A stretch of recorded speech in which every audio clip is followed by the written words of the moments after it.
Ya, shalom, selamat malam Bapak Ibu, saudara-saudari yang terkasih di dalam nama Tuhan kita Yesus Kristus. Pada saat malam hari ini kita akan mengikuti live streaming di channel YouTube Bukit Zaitun Ministries, di mana pada saat malam hari ini ada Bapak Misraitun Liu yang akan menyampaikan materi pembahasan pada malam hari ini sesuai dengan tema kita, yaitu apakah Yesus sama dengan Isa Al-Masih.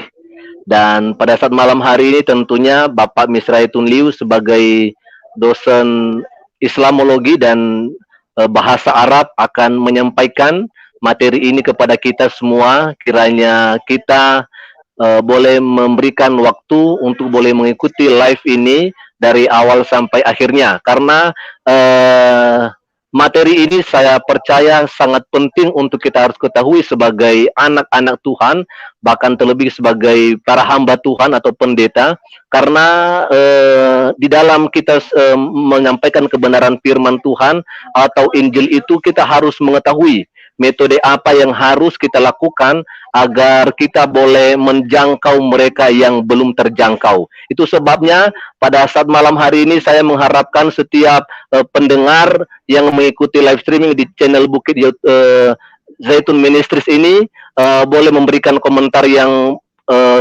beretika, ada sopan santun di setiap komentar di live chat, dan juga ketika nanti kita akan membuka ruang tanya jawab, kami harapkan biarlah malam hari ini kita boleh memberikan pertanyaan ataupun saran yang penuh dengan sopan santun, tidak saling melukai satu sama yang lain, apalagi saudara kita seberang. Itu sebabnya malam hari ini langsung saja kami serahkan ruang penyampaian materi pembahasan malam hari ini kepada Bapak Dr.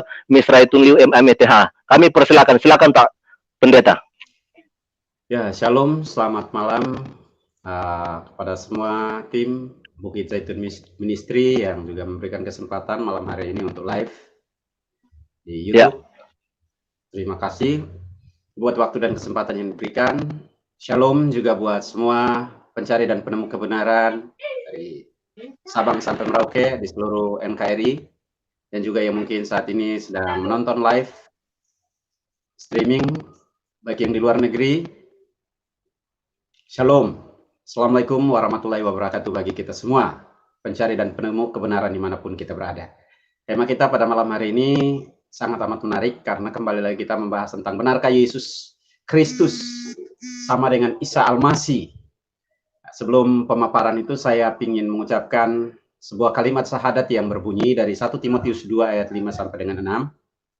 Ashadu anna la ilaha illallah wala safiya bainahu wa baina nas ilal insan wal masihu Isa ala didaha binafsihi liyafdi kulanas. Artinya, aku bersaksi bahwa Allah itu Isa, dan Isa pula pengantara antara dirinya dan antara manusia.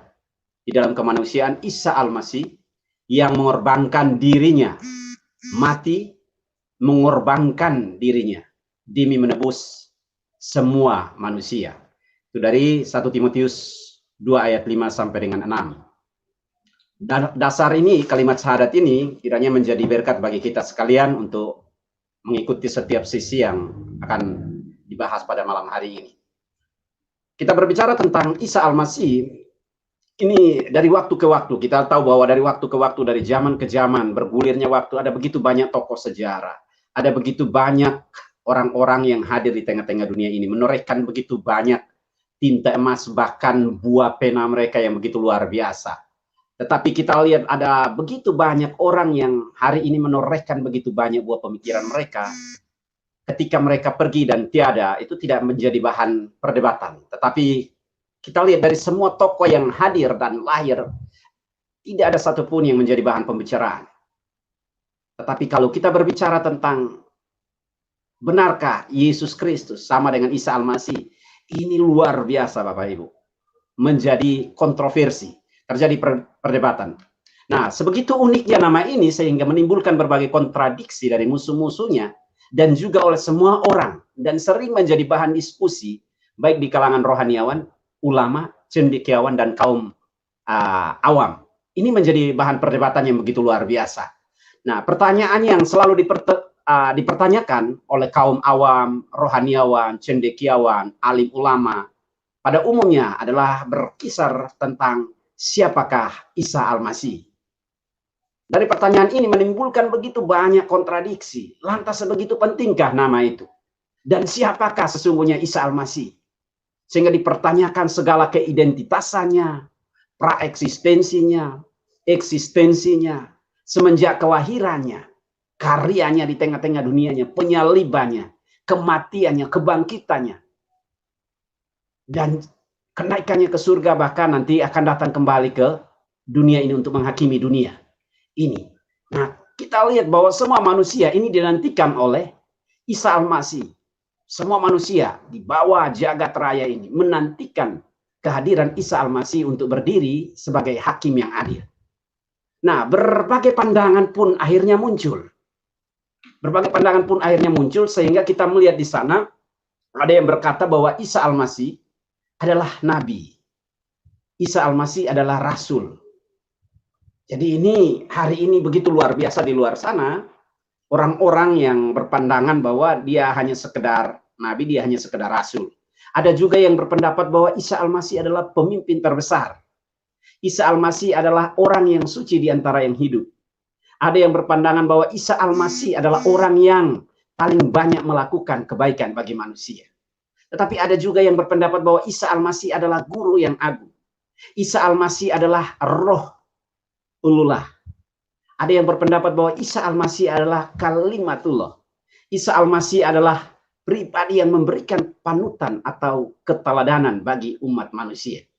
Nah, ketika kita berbicara tentang sisi kemanusiaan Isa Al-Masih, ini semua dapat diterima oleh semua orang. Baik itu cendekiawan Kristen, baik itu cendekiawan Islam, baik itu cendekiawan yang dari kaum awam, semua dapat menerima sisi kemanusiaan Isa Al-Masih. Tetapi kalau kita berbicara tentang Isa Al-Masih, kita berbicara tentang sisi keilahian Isa Al-Masih, wah, ini terjadi perdebatan yang begitu luar biasa. Yang menjadi polemik hingga hari ini tidak hanya sekedar benarkah Isa Al-Masih sama dengan Yesus Kristus yang diyakini dan dipercaya oleh orang Kristen di dalam Alkitab, tetapi juga berbicara tentang sisi keilahian. Ini terjadi pergumulan yang begitu luar biasa. Nah, sebelum kita sampai kepada kenapa orang Kristen mempercayai Isa Al-Masih sebagai Allah atau Isa Al-Masih sebagai Tuhan dan Juru Selamat pribadi sesuai dengan tema kita pada malam hari ini adalah benarkah Isa Al-Masih sama dengan Yesus Kristus. Nah, secara linguistik kita lihat dari dalam kamus bahasa Arab ya Bapak Ibu ini ada terbagi atas dua kata, dua suku kata dasar yaitu Isa dan Al-Masih. Dalam kamus bahasa Arab, Ma'jum al-Lugati al-Arabiyati Mu'asirah itu ditulis di Maktab Lubnan Beirut tahun 1974. Kata ini dibagi menjadi dua bagian yaitu Isa. Isa ini memiliki padanan kata sama yaitu Jesus. Isa ini dasarnya supaya kita sama-sama mengerti dari sisi linguistis. Isa itu artinya Jesus. Al-Masih itu bahasa Arab juga. Kembali lagi memiliki padanan kata yang sama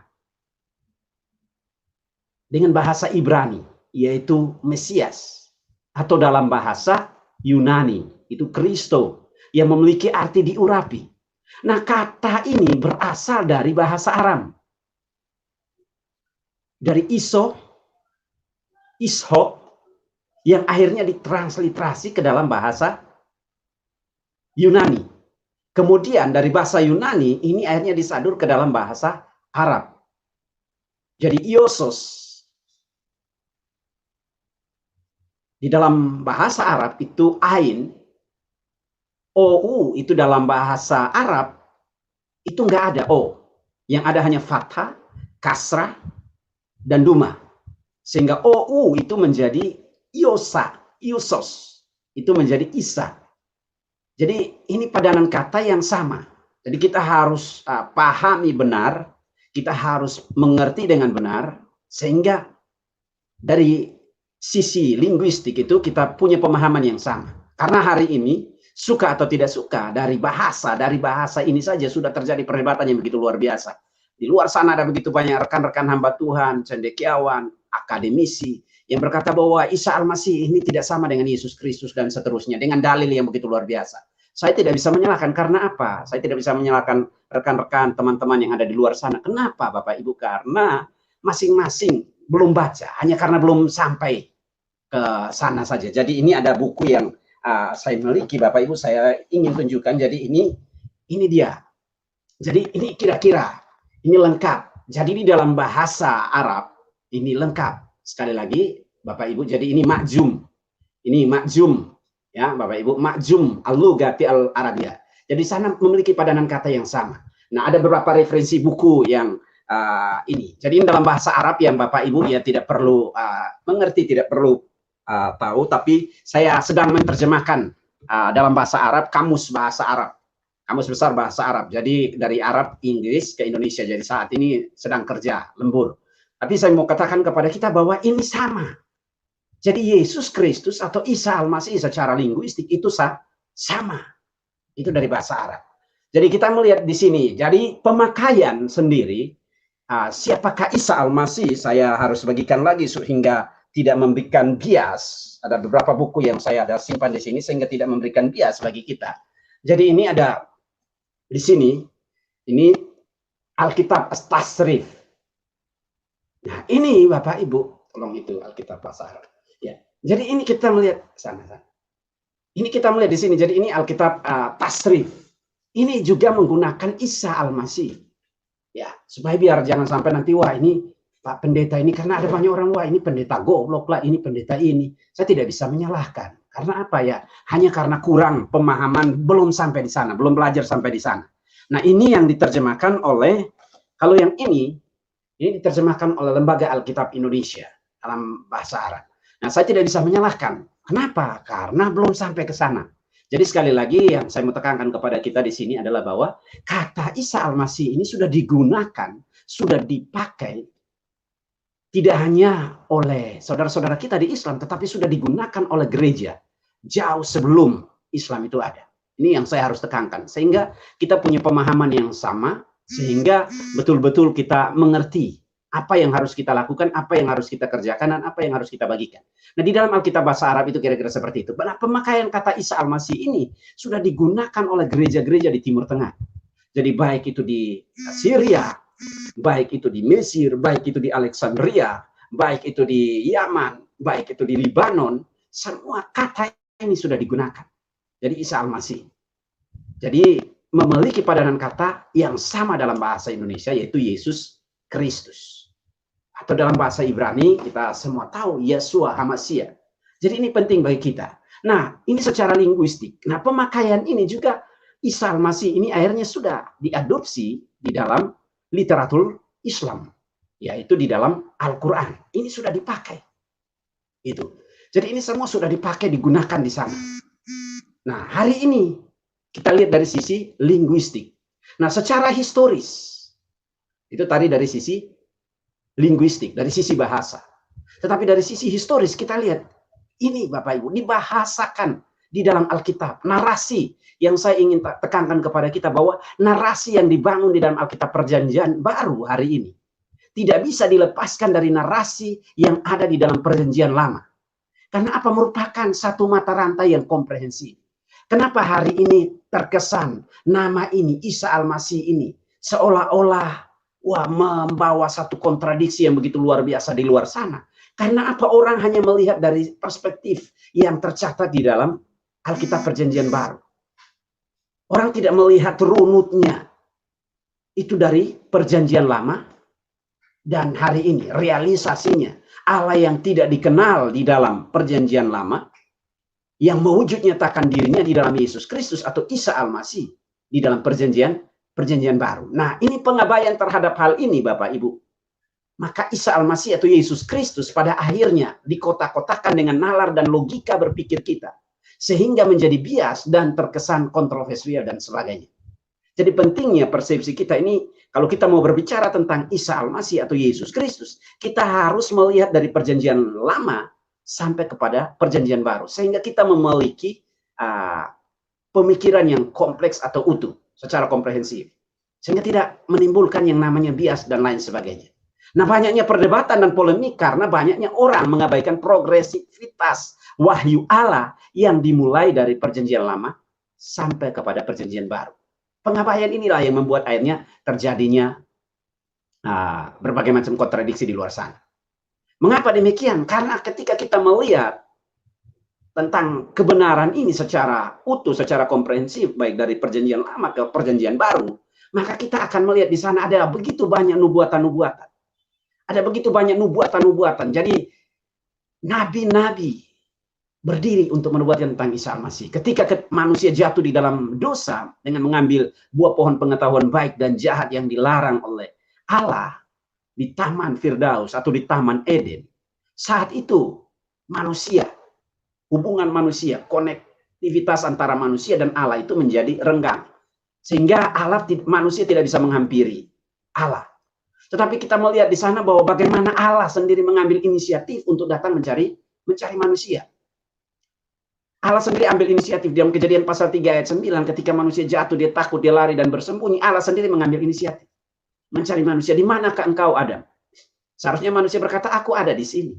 Tapi manusia berdalih dengan menyalahkan Tuhan. Tuhan kembali menegaskan lagi kepada dia, apakah engkau memakan buah pohon pengetahuan baik yang aku larang?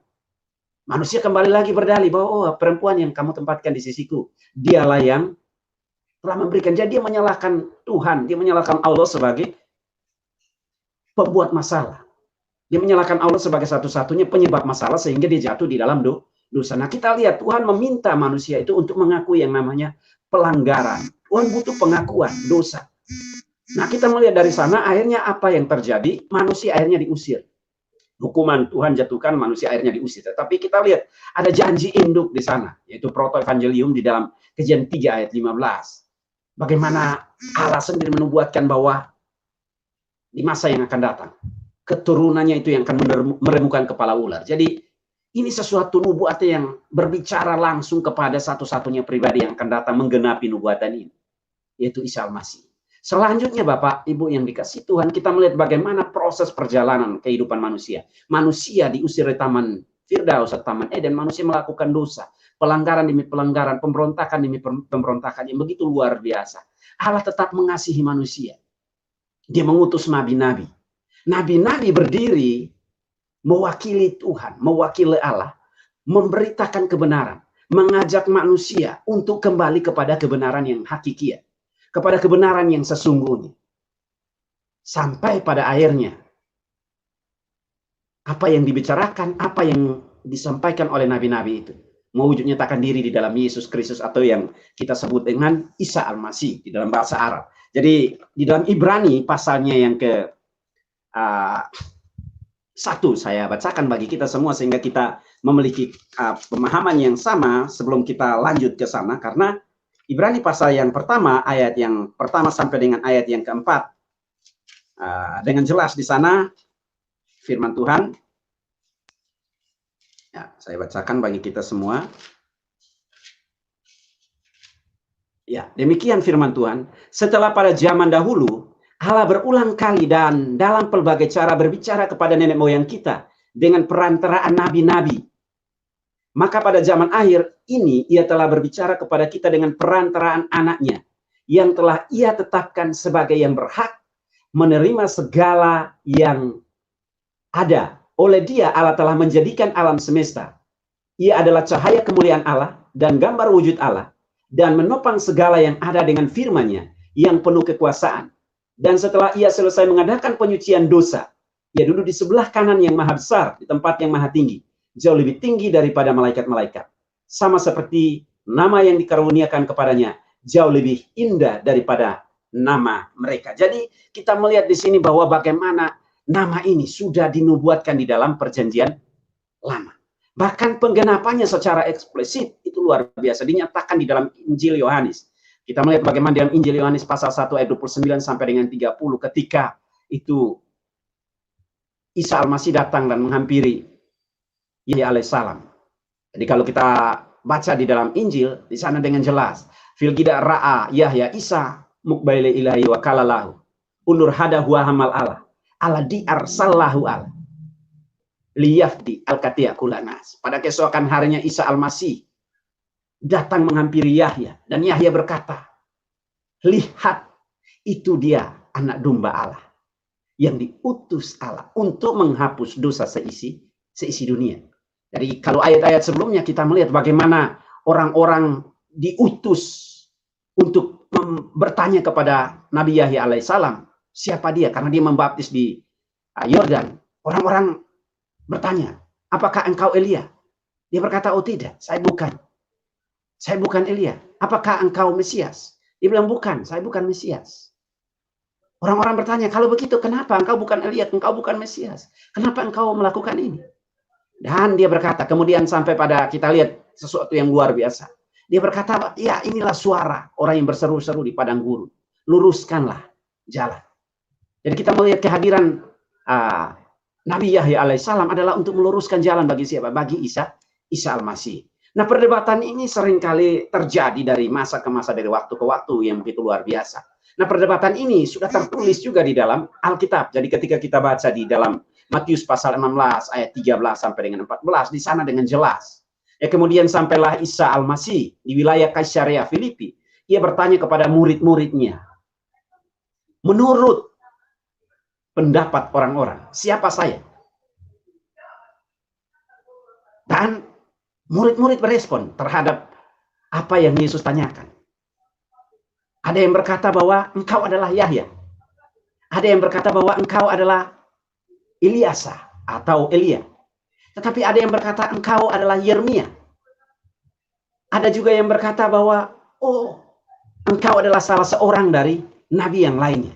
Jadi kita melihat di sini bahwa perdebatan ini sudah terjadi dari sana. Jadi ini catatan historis, secara historis ini peristiwa ini sudah terjadi. Tetapi ketika kita lihat di dalam ayat yang ke-16, 15, kita lihat di sana secara luar biasa. Isa Al-Masih atau Yesus Kristus bertanya, dalam bahasa Yunani, lege atois, humes, detina me legete enai, apokrite Simon Petrus, epen sue ho Christos, hois, hoios, toteo, tosontos. Atau dalam bahasa Arabnya, fakalalahum wa firaikum. Firaikum artinya di pemikiran kalian, antum, kalian. Man ana, siapa saya? Ajaba Sam'un Butrus. Anta huwa Al-Masih ibn Allah Al-Hayy. Jadi Isa bertanya kepada mereka, tetapi menurut kalian, siapakah aku ini? Jawab Simon Petrus, ya junjungan, engkaulah Al-Masih yang datang dari Allah, yang hidup. Jadi kita melihat di sini bagaimana respon, dan Yesus atau Isa Al-Masih pada masa itu berkata, ia memberitahukan kamu, berbahagialah kamu, karena yang menyampaikan kepada kamu itu dia yang berkenan atas hidupmu. Jadi pertanyaan ini begitu luar biasa. Jadi kita melihat di sini bahwa Al-Masih, engkau adalah Al-Masih, engkau adalah yang diurapi. Nah, pertanyaan ini begitu luar biasa hingga hari ini. Jadi di awal tadi saya sudah katakan bahwa ketika kita berbicara tentang sisi kemanusiaan, itu tidak menjadi masalah. Kita berbicara tentang sisi kemanusiaan, semua orang dapat menerima. Tapi ketika kita berbicara bahwa dia adalah Tuhan, ini menjadi masalah. Nah, landasan teologisnya bagi kita. Mengapa orang Kristen memanggil Isa Al-Masih sebagai Tuhan dan Juru Selamat pribadi? Mengapa? Nah, orang percaya menyembah Isa Al-Masih sebagai Tuhan. Ini diajarkan di dalam Taurat, diajarkan di dalam Zabur, diajarkan juga di dalam kitab para nabi, dan juga di dalam Injil. Jadi landasan dasar kenapa hari ini kita mempercayai Isa Al-Masih sebagai Tuhan, kita mempercayai Isa Al-Masih sebagai Allah di dalam Alkitab. Dasarnya jelas, basicnya jelas, yaitu Alkitab. Ini penting bagi kita. Jadi Alkitab adalah merupakan dasar, fondasi, dasar. Jadi tadi di dalam Ibrani pasal 1 ayat 4 saya sudah bacakan. Mengapa demikian? Karena ini sudah dinubuatkan. Jadi ada begitu banyak nubuatan-nubuatan di dalam kitab Perjanjian Lama. Tetapi ada beberapa nubuatan di dalam kitab Kejadian 3 ayat 15, Yesaya 7 ayat 14, Yesaya 9 ayat 5 sampai 6, Mika 5 ayat 1 dan lain-lain. Ini. Jadi kalau kita lihat di sana Mika 5 ayat 1, di sana dengan jelas dalam bahasa Ibraninya di sana jelas Weata Bethlehem Efrata Sair Lihyot B Alpe Yehuda Mimekalietse Lihyot Moshel Be Israel Umotsa Otau Mikedem Miyemi Olam. Nah, kalau di dalam bahasa Arab itu memiliki padanan kata yang sama. Ya baiklah ma afrata ma anaka sagiratun bainamudun Yahuda faminkam ya'ti li man sayakun hakiman ala Yakub wa asluhu mundu al-kadim mundu al-ajali. Jadi kita lihat di sini keberadaan Isa Al-Masih, kenapa dia dipercayai sebagai Tuhan? Karena praeksistensinya itu tidak terbatas. Dia tidak dapat dibatasi oleh ruang dan waktu. Dia tidak dapat dibatasi oleh situasi dan keadaan. Jadi kata olam di dalam bahasa Ibrani dan juga kata al-ajali itu purbakala, zaman dahulu kala. Jadi Al-Masih atau Isa Al-Masih atau Yesus Kristus adalah pribadi yang praeksistensinya tidak diciptakan, tetapi kepribadiannya itu tidak terbatas dan tak berkesudahan di waktu lampau, kini dan yang akan datang. Nah, ini dipertegas kembali di dalam Yesaya pasal 9 ayat yang kelima. Jadi kita lihat praeksistensinya itu jauh sebelum segala sesuatu ada. Ini yang harus kita sama-sama pahami sehingga kita hayati dan kita terus bagikan kepada sesama yang ada di luar sana.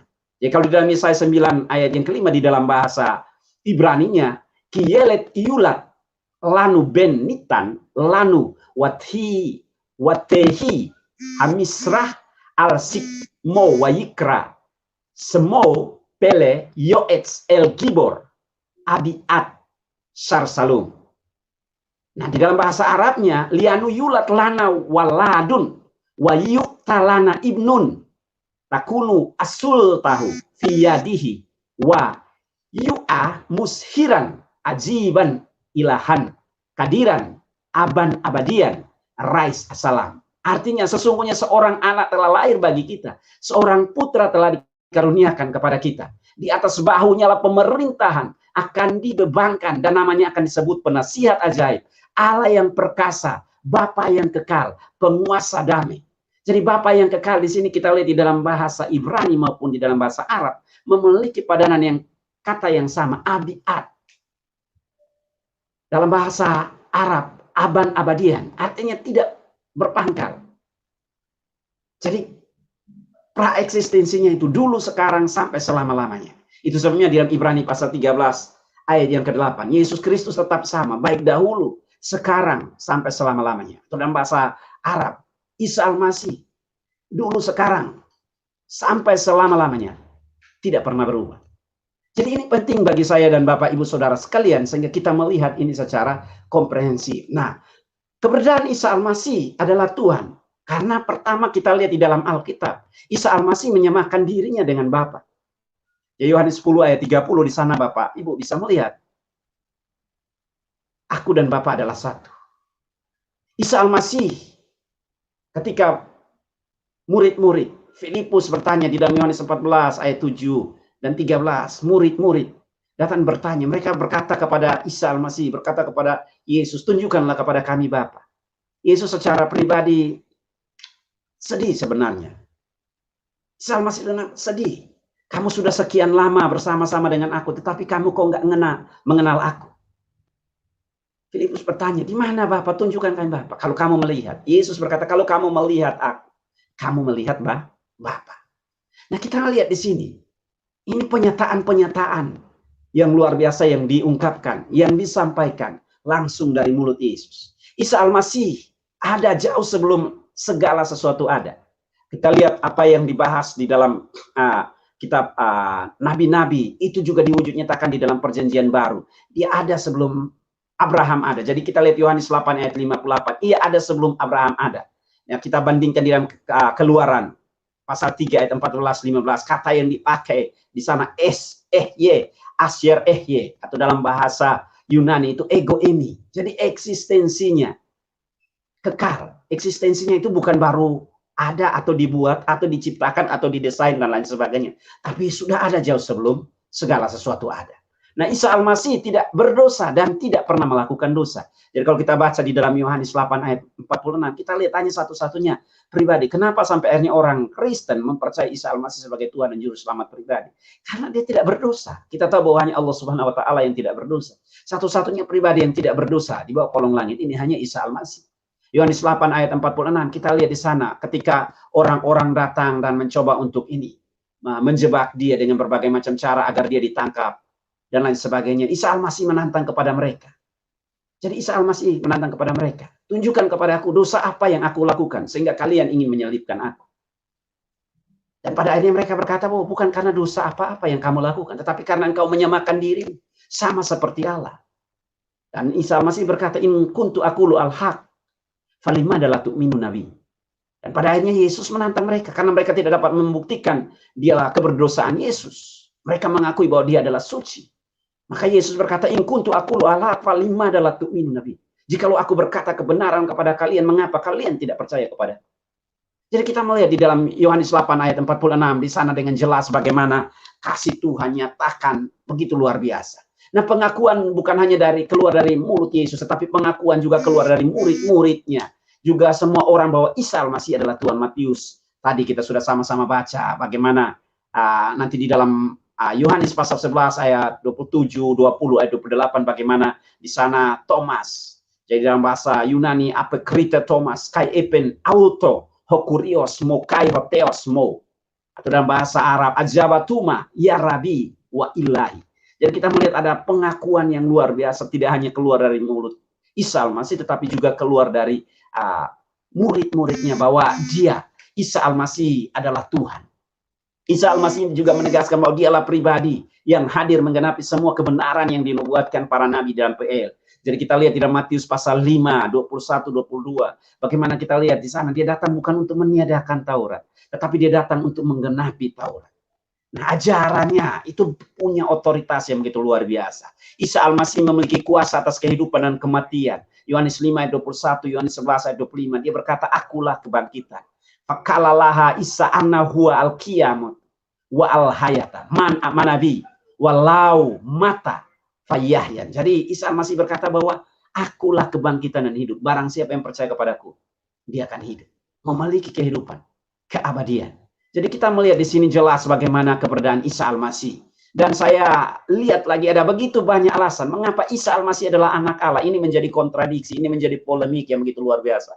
Kenapa dia dipanggil sebagai anak Allah? Isa Al-Masih adalah Allah. Yohanes 5 ayat 1 sampai dengan 18. Isa Al-Masih mengakui dan menyamakan dirinya dengan Allah. Suatu hak yang hanya dimiliki oleh Allah, tetapi diklaim oleh Isa Al-Masih. Nah, keberadaan Isa Al-Masih, kita lihat ini keberadaannya di dalam Yohanes pasal yang pertama, ayat yang pertama sampai dengan ayat yang ketiga. Dan juga kita lihat di dalam Kejadian pasal 1 ayat 1. Di sana dengan jelas. Jadi di dalam bahasa aslinya, di dalam bahasa Yunani maupun di dalam bahasa Ibrani maupun di dalam bahasa Arab, di sana dengan jelas. En arkehologos, kai hologos proston theon, kai theos en hologos. Nah, dalam bahasa Arabnya fi'al asli kana al kalimatu wa kana al kalimatu indi Allah wa al kalimatu huwa datu al ilahi fa innahu kana fi'al asli indi Allah. Jadi Yohanes menyatakan di sini kita lihat pada mulanya adalah firman dan firman itu adalah Allah. Jadi pengabaian terhadap konsep ini membuat berbagai macam polemik yang ada di luar sana. Tapi ketika kita mengerti, ketika kita memahami konsep ini dengan baik, maka kita akan luar biasa memberikan jawaban. Kita akan memberikan kontribusi kepada rekan-rekan kita, teman-teman kita, sahabat-sahabat kita yang ada di luar sana, sehingga mereka betul-betul yang tidak selama ini berseberangan dengan kita, yang selama ini bertolak belakang, selama ini terkesan kontroversial, itu tidak menjadi kontroversial. Kontroversial karena kita sendiri belum belajar. Nah, di dalam Yohanes pasal 1 ayat 1 yang tadi saya bacakan, kalau kita lihat di sana, Yohanes menyatakan kekekalan Al-Masih dengan menyatakan pada mulanya adalah firman. Firman itu bersama-sama dengan Allah. Gitu. Dan firman itu adalah Allah. Kata pada mulanya diterjemahkan dari ungkapan kata-kata bahasa Yunani, en, yang berarti di dalam, atau pada, dan arke yang berarti purbakala. Jadi ini sama dengan kata olam, tadi yang kita baca di dalam Mika pasal 5 ayat 1. Atau di dalam Yesaya pasal 9 ayat yang ke-6. Nah, kita melihat ini arke, ini tanpa artikel. Maka memiliki kata yang sama dengan Ibrani atau Arab, al-azali, al-qadim, tak terbatas. Ditambah lagi di dalam kata bahasa Yunani di sini Bapak, Ibu, kata yang digunakan bentuk imperfect, yaitu keterangan waktu past continuous. Bagi kata adalah en, maka jelas di sini adalah masa lampau yang tak terbatas atau kekekalan masa lampau. Jadi keberadaan Isa Al-Masih bukan baru, Bapak Ibu, bukan baru. Jadi ini yang perlu kita sama-sama sadari, perlu sama-sama kita pahami, kita mengerti, sehingga menolong konsep dan cara berpikir kita. Sehingga kita melihat ini secara komprehensif. Di dalam bahasa Yunani, kata bersama-sama, kita lihat kata bersama-sama dengan berasal dari kata pros. Kata pros ini artinya face to face. Yang dalam pikiran Yunani berarti satu kesatuan. Jadi antara Allah dan firman itu tidak bisa dipisahkan. Ketika kita memisahkan pribadi Allah itu sendiri, jadi Allah tanpa firman, maka yang nggak bisa berbuat apa-apa. Kita tahu bahwa awal alam semesta ini Allah menciptakan segala sesuatu dengan firman-Nya. Gitu. Dan dengan roh yang sama yang keluar dari diri Allah, Dia memberi hidup kepada segala sesuatu yang ada. Nah, kita lihat ini face to face menunjukkan bahwa Al-Masih yang adalah firman itu bukan saja ada terus-menerus di masa lampau yang tak terbatas atau kekal, juga menyatakan kesatuannya dengan Allah. Jadi arti teologisnya secara keseluruhan wahyu Allah itu ialah firman yang adalah Al-Masih yang kekal adanya karena ialah Allah sendiri. Nah, ini yang nujul, hadir di tengah-tengah dunia, mengambil rupa manusia, hadir bersama-sama dengan kita. Nah, ketika kita baca di dalam Yohanes 8 tadi, kalau kata sebelumnya itu genestai ego emi, menunjuk kepada praeksistensinya Al-Masih yang telah ada sebelum Abraham ada, yang telah terjadi pada masa lampau. Sedangkan kata ego emi, aku ada, bukan aku telah ada. Nah, seringkali yang diterjemahkan di luar sana, aku telah ada. Padahal kata ego emi, aku ada. Jadi bukan aku telah ada, aku ada. Jadi Isa menggunakan keterangan waktu present di sini, yang berarti suatu kebiasaan selalu ada. Jadi di sini Isa Al-Masih dengan penuh kuasa, ketegasan, kepastian berlandaskan atas kebenarannya sendiri, bukan kebenaran dari luar. Menegaskan bahwa ia lebih dari Ibrahim. Karena dahulu, ia dulu ada, sekarang ada, selalu ada, dan tidak pernah tidak ada. Ia kekal adanya. Satu-satunya yang kekal, yaitu Tuhan. Dengan demikian, Isa Al-Masih sedang menyatakan kepada kita bahwa Dia adalah Allah. Itu kira-kira pemaparan singkat dari saya. Dan saya kembalikan kepada hambanya. Mungkin ada yang mau bertanya, kita dalami nanti. Saya kembalikan kepada Ya. Baik, puji Tuhan, terima kasih untuk pemaparan materi yang luar biasa pada saat malam hari ini tentang apakah Yesus sama dengan Isa Al-Masih. Saudara yang terkasih di dalam nama Yesus Kristus, pada saat malam hari ini tentunya kita akan membuka ruang kesaksian untuk boleh menyampaikan saran ataupun pertanyaan seputar tentang apa yang telah disampaikan oleh Bapak Pendeta Misraitun Liu pada saat malam hari ini, tentang apakah Yesus sama dengan Isa Al-Masih. Karena saya percaya bahwa di luar sana pasti di antara anak-anak Tuhan, bahkan banyak di antara para hamba Tuhan yang tidak sependapat atau berbeda paham dengan apa yang disampaikan oleh Bapak Pendeta Misraitun Liu malam hari ini. Dan itu sebabnya pada kesempatan ini mari kita berdiskusi. Artinya apa? Bahwa kita sebagai anak-anak Tuhan, apalagi sebagai hamba-hamba Tuhan, saya mau katakan jangan lebih cepat untuk melakukan yang namanya penghakiman atau menghakimi satu sama yang lain tentang perbedaan pendapat kita. Tapi malam hari ini saya justru dan kami justru menyarankan kita ya untuk boleh saling berdiskusi, ya saling sharing agar kebenaran yang benar-benar menjadi dasar kita sebagai anak Tuhan, kita boleh benar-benar mengerti dan paham sehingga kita walaupun berbeda pendapat tapi kita tahu bahwa tujuan kita adalah untuk memenangkan banyak jiwa.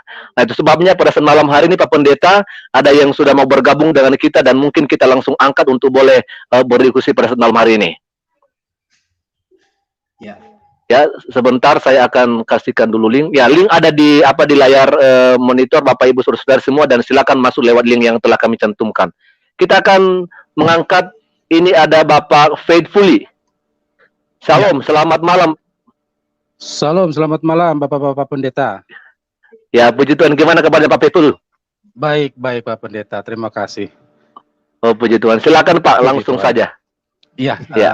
Bapak Pendeta Misrai, selamat malam, shalom. Shalom Pak, selamat malam. Ya Pak,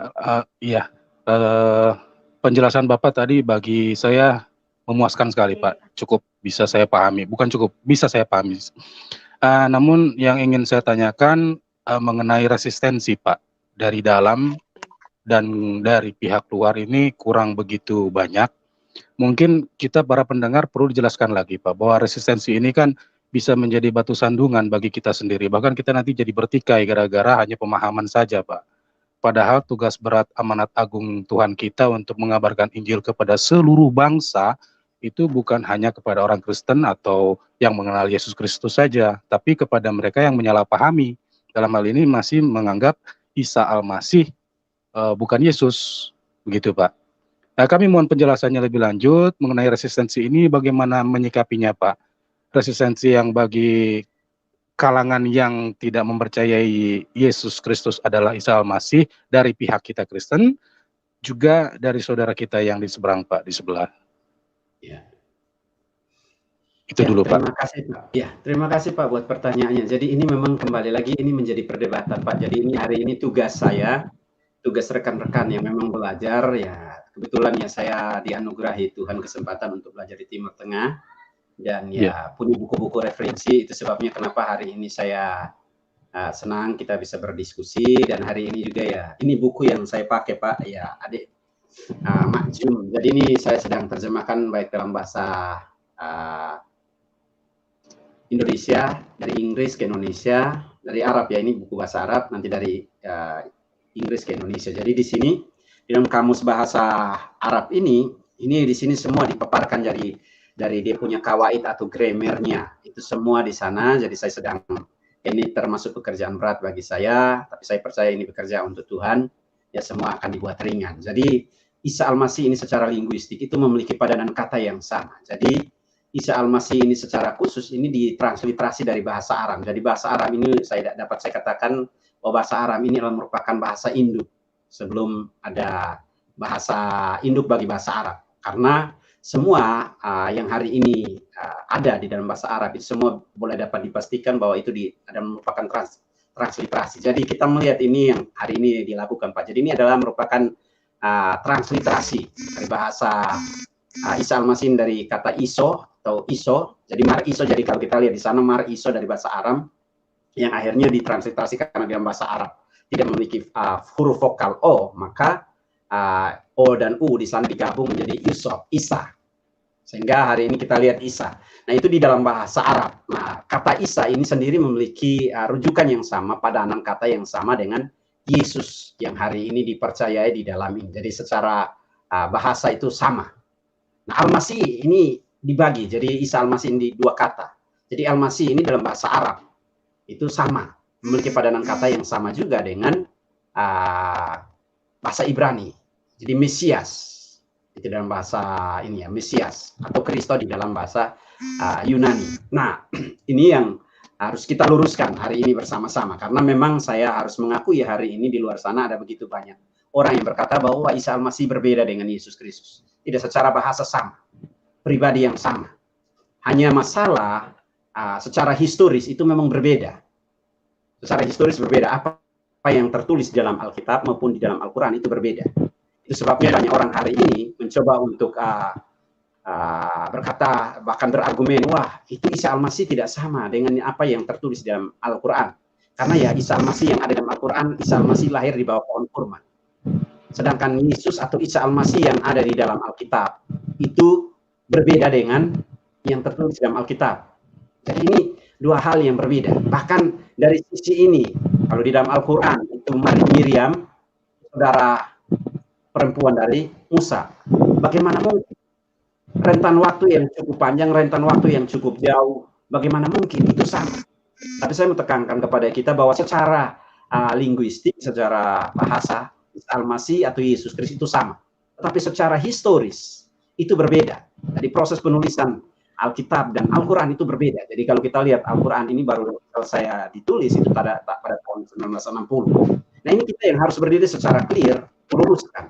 Nah bagaimana kita harus memberitahukan, ini tugas gereja. Jadi ketika kita mengerti, ketika kita memahami kebenaran itu secara komprehensif, baik dari sisi PL, Alkitab, maka kita akan menolong rekan-rekan kita. Jadi kita membuka dialog. Jadi kebenaran ini adalah merupakan amanah yang Allah percayakan kepada kita. Jadi kita memberitakan kebenaran, supaya jangan ada dusta di antara kita, entah itu Kristen, entah itu Islam, entah itu para rohaniawan, cendekiawan Muslim, Islam, Kristen. Supaya jangan ada dusta di antara kita, kita belajar dengan baik, kita memahami dengan baik, baik itu dari sisi Alkitab, baik dari sisi Al-Quran, sehingga kita sama-sama, mari kita buka. Karena umat ini kita mau bawa kemana? Ini ada di tangan kita. Baik kita sebagai pendeta, baik kita sebagai pemuka agama, tokoh agama, dan lain sebagainya. Nah, kebenaran ini bukan sesuatu yang eksklusif. Kebenaran ini memang harus disampaikan kepada semua orang. Itu sebabnya kita lihat di dalam pertanyaan Bapak tadi, memang secara historis berbeda. Apakah lantas perbedaan ini lantas membuat kita Isa Al-Masih tidak sama? Itu satu kekeliruan. Kita yang hadir untuk meluruskan itu, Pak. Itu kira-kira seperti itu, Pak. Jadi memang saya harus mengakui banyak hamba Tuhan juga yang hari ini tidak sependapat karena argumen-argumen seperti itu. Nah, saya ambil contoh macam Yusuf. Jadi ini hanya fonetik korespondensi bahasa aja, Pak. Kalau kita semua, makanya sering saya berkata begini, jangan kita mengagamakan bahasa. Karena Yesus yang saya sembah atau Isa Al-Masih yang saya sembah sebagai Tuhan dan Allah, tidak membatasi dirinya dalam satu bahasa. Dia dapat dikenal dalam segala bahasa. Ya, saya ambil salah satu contoh korespondensi bahasa, Yusuf. Yosef. Kita lihat. Yusuf. Ini kan akhirnya, kenapa kita nggak ikut aja bahasa Yunani? Itu kira-kira, Pak. Jadi kita bisa meluruskan Ibrahim, Abraham, Yerusalem. Dan ada begitu banyak, Pak. Jadi ini hal-hal yang perlu kita luruskan. Jadi seringkali saya berkata, jangan kita mengagamakan suatu bahasa, untuk akhirnya kita mengkaburkan kebenaran yang sebenarnya itu merupakan milik semua orang. Nah, tugas kita sebagai seorang yang mengerti dan memahami tentang kebenaran, mari kita bagikan secara open, terbuka aja. Itu kira-kira, Pak. Iya, Pak. Terima kasih. Ya, ada satu lagi, Pak. Iya, mari, Pak. Satu lagi pertanyaan, mungkin penegasan.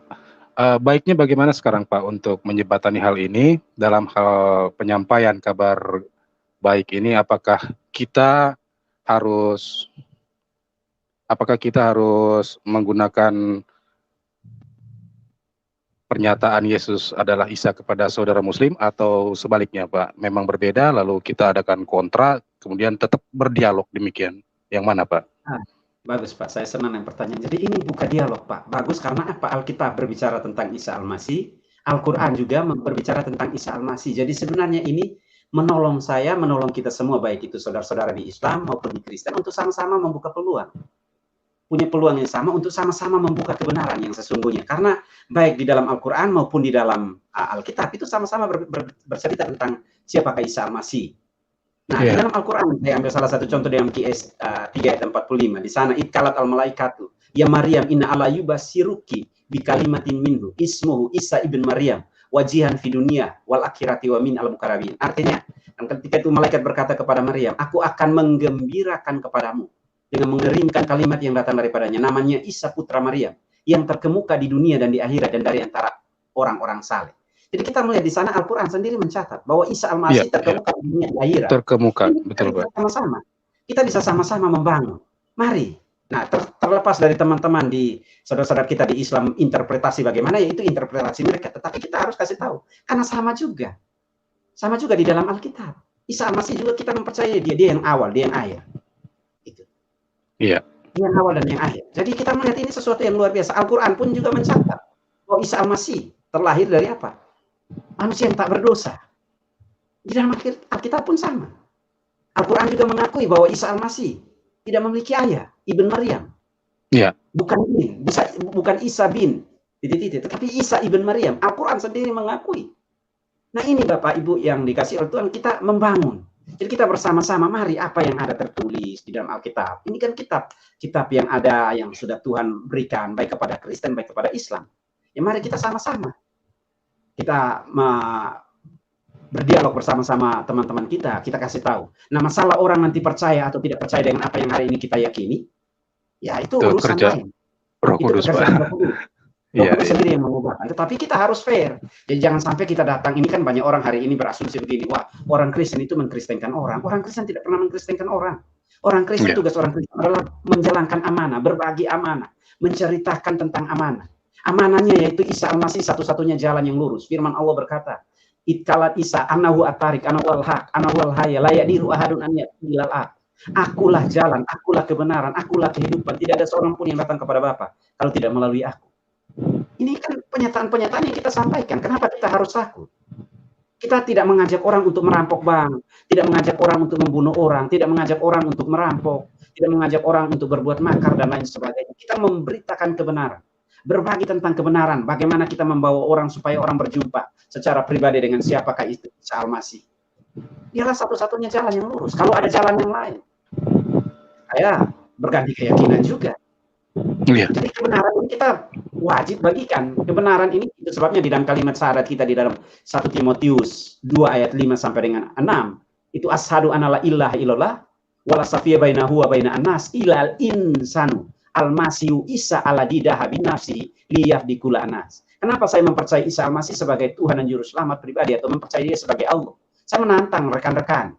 Saya menantang semua orang. Tunjukkan ke saya salah satu tokoh sejarah yang mau berani berkorban bagi semua manusia.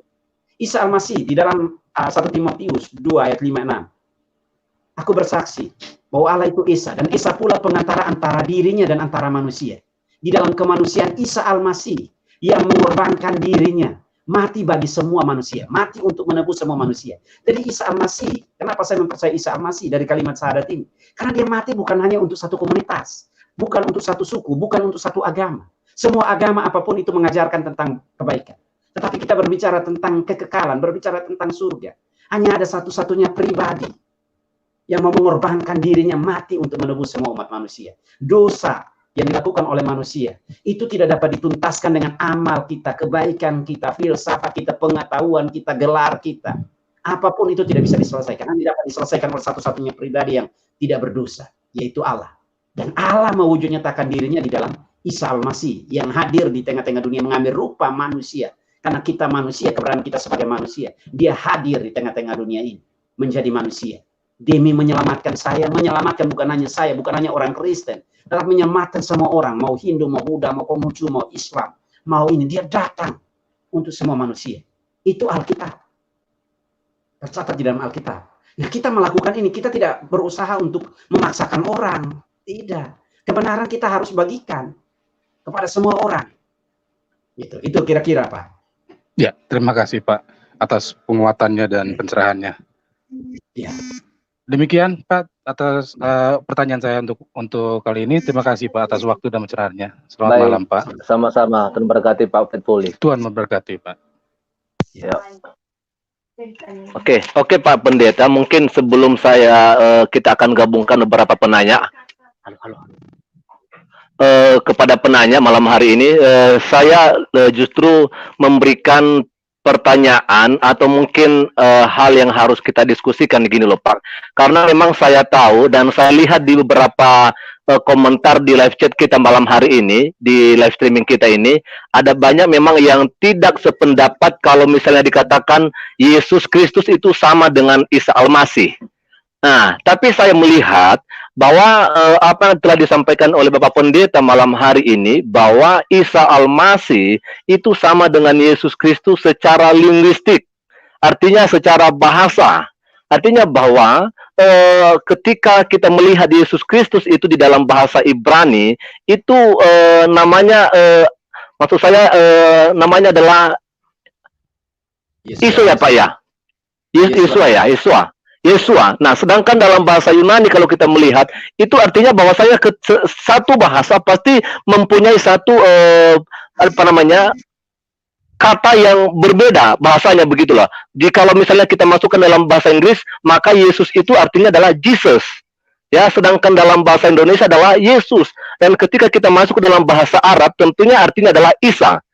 Nah, juga seperti kalau kita mengartikan bahwasanya dalam bahasa Ibrani Mesias, dalam bahasa Yunani adalah Kristo begitu, dan ketika dalam bahasa Inggris adalah Kristos, ya, dan ketika masuk dalam bahasa Indonesia itu adalah Kristus. Tapi sebenarnya arti daripada kata itu adalah tetap sama, yaitu diurapi begitu loh. Nah, saya sependapat dengan hal itu.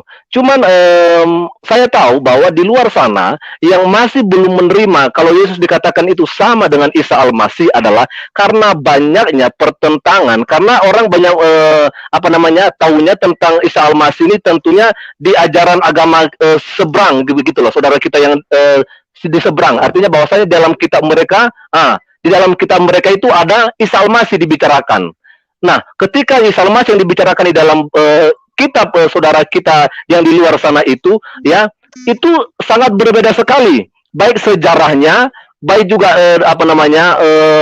lokasinya begitu, ya, dan juga kalau misalnya dilihat dari silsilahnya itu jauh beda sekali dengan Yesus Kristus yang ada tertulis di dalam Alkitab. Nah, kira-kira bagaimana untuk menyampaikan hal ini, Pak? Saya pikir karena di sana kita terbendung loh. Karena perbedaan historis, perbedaan lokasi, dan juga perbedaan sisilah tentunya adalah sesuatu yang tidak gampang atau sesuatu yang tidak mudah diterima oleh anak-anak Tuhan ataupun para hamba Tuhan yang ada di luar sana malam hari ini. Mungkin ini yang harusnya kita boleh diskusikan agar kita boleh mengenal semua tentang ini. Apakah memang benar-benar di dalam Al-Quran itu membahas tentang Isa Al-Masih yang adalah Yesus yang ada dalam Alkitab, ataupun Isa Al-Masih yang mereka bicarakan itu memang lain dengan Yesus Kristus yang ada dalam Alkitab. Mungkin itu yang boleh kita diskusikan gitu, Pak. Silakan, Pak.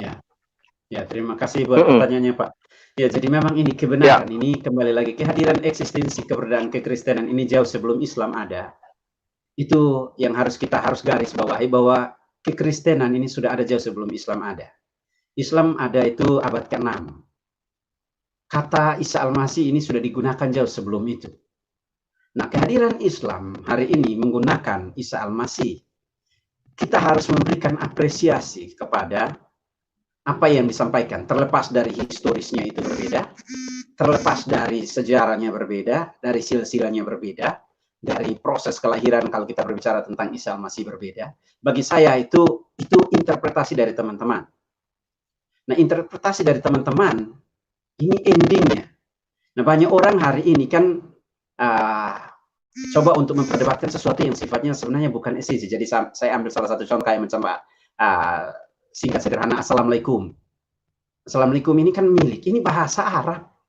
Bahasa Arab ini bahasa internasional yang sudah diresmikan di UNESCO tahun 1976, Desember tahun 1976. Nah, bahasa ini sudah dipakai. Tetapi hari ini ada sebagian orang yang hari ini ketika saya menggunakan Assalamualaikum atau saya menggunakan bahasa Arab, orang berpendapat bahwa, wah, Pak Misra ini sudah tidak Kristen. Ini bahasa. Kenapa kita harus mengagamakan bahasa? Nah, kembali lagi kepada Isa Al-Masih, ini juga bahasa. Bahasa yang hari ini sudah digunakan di Timur Tengah. Sudah digunakan oleh gereja-gereja yang ada di Timur Tengah. Isa Al-Masih. Itu kata Yeshua HaMasih yang tadi Bapak sampaikan. Itu baru digunakan abad ke-20.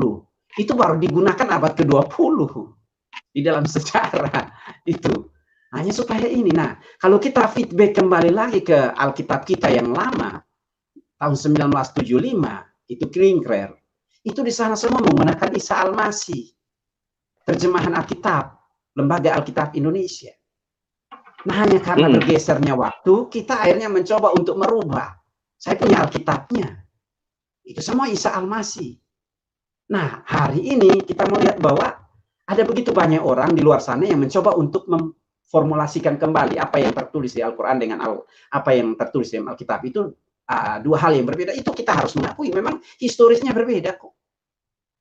Tetapi saya hadir di sana tidak untuk meluruskan apa yang hari ini diyakini oleh saudara-saudara di Islam. Itu keyakinan mereka. Tetapi argumentasi saya adalah ketika Al-Quran menyinggung tentang siapa pribadi Isa Al-Masih, maka saya sebagai seorang teolog, saya harus menjelaskan apa yang saya yakini.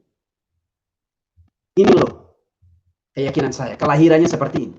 Kehadiran saya, teman-teman teman-teman saya yang ada di Islam, mereka mau percaya kepada apa yang saya sampaikan, apa yang saya uraikan, apa yang saya yakini, alhamdulillah. Nggak percaya pun alhamdulillah.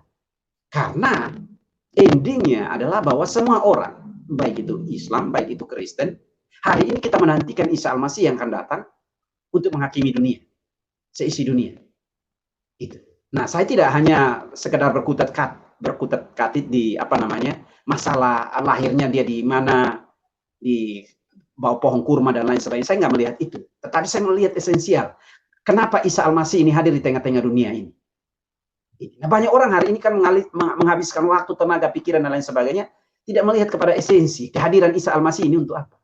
Tujuan Isa Al-Masih hadir di dalam dunia ini adalah untuk apa? Menyelamatkan manusia dari yang namanya kungkungan dosa, dari yang namanya penjara dosa, dari yang namanya kematian.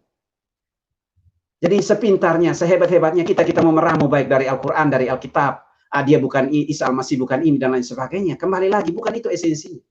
Tetapi apa yang tertulis baik dalam Alkitab, Al-Quran, ada pesan khusus yang ingin Tuhan nyatakan bagi kita semua, entah baik kita sebagai orang Kristen, baik kita sebagai orang Islam, untuk apa? Kita terus menggali.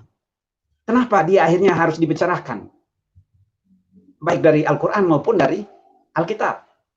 Kenapa nama ini begitu luar biasa? Dibahas baik di Alkitab maupun di dalam Al-Quran.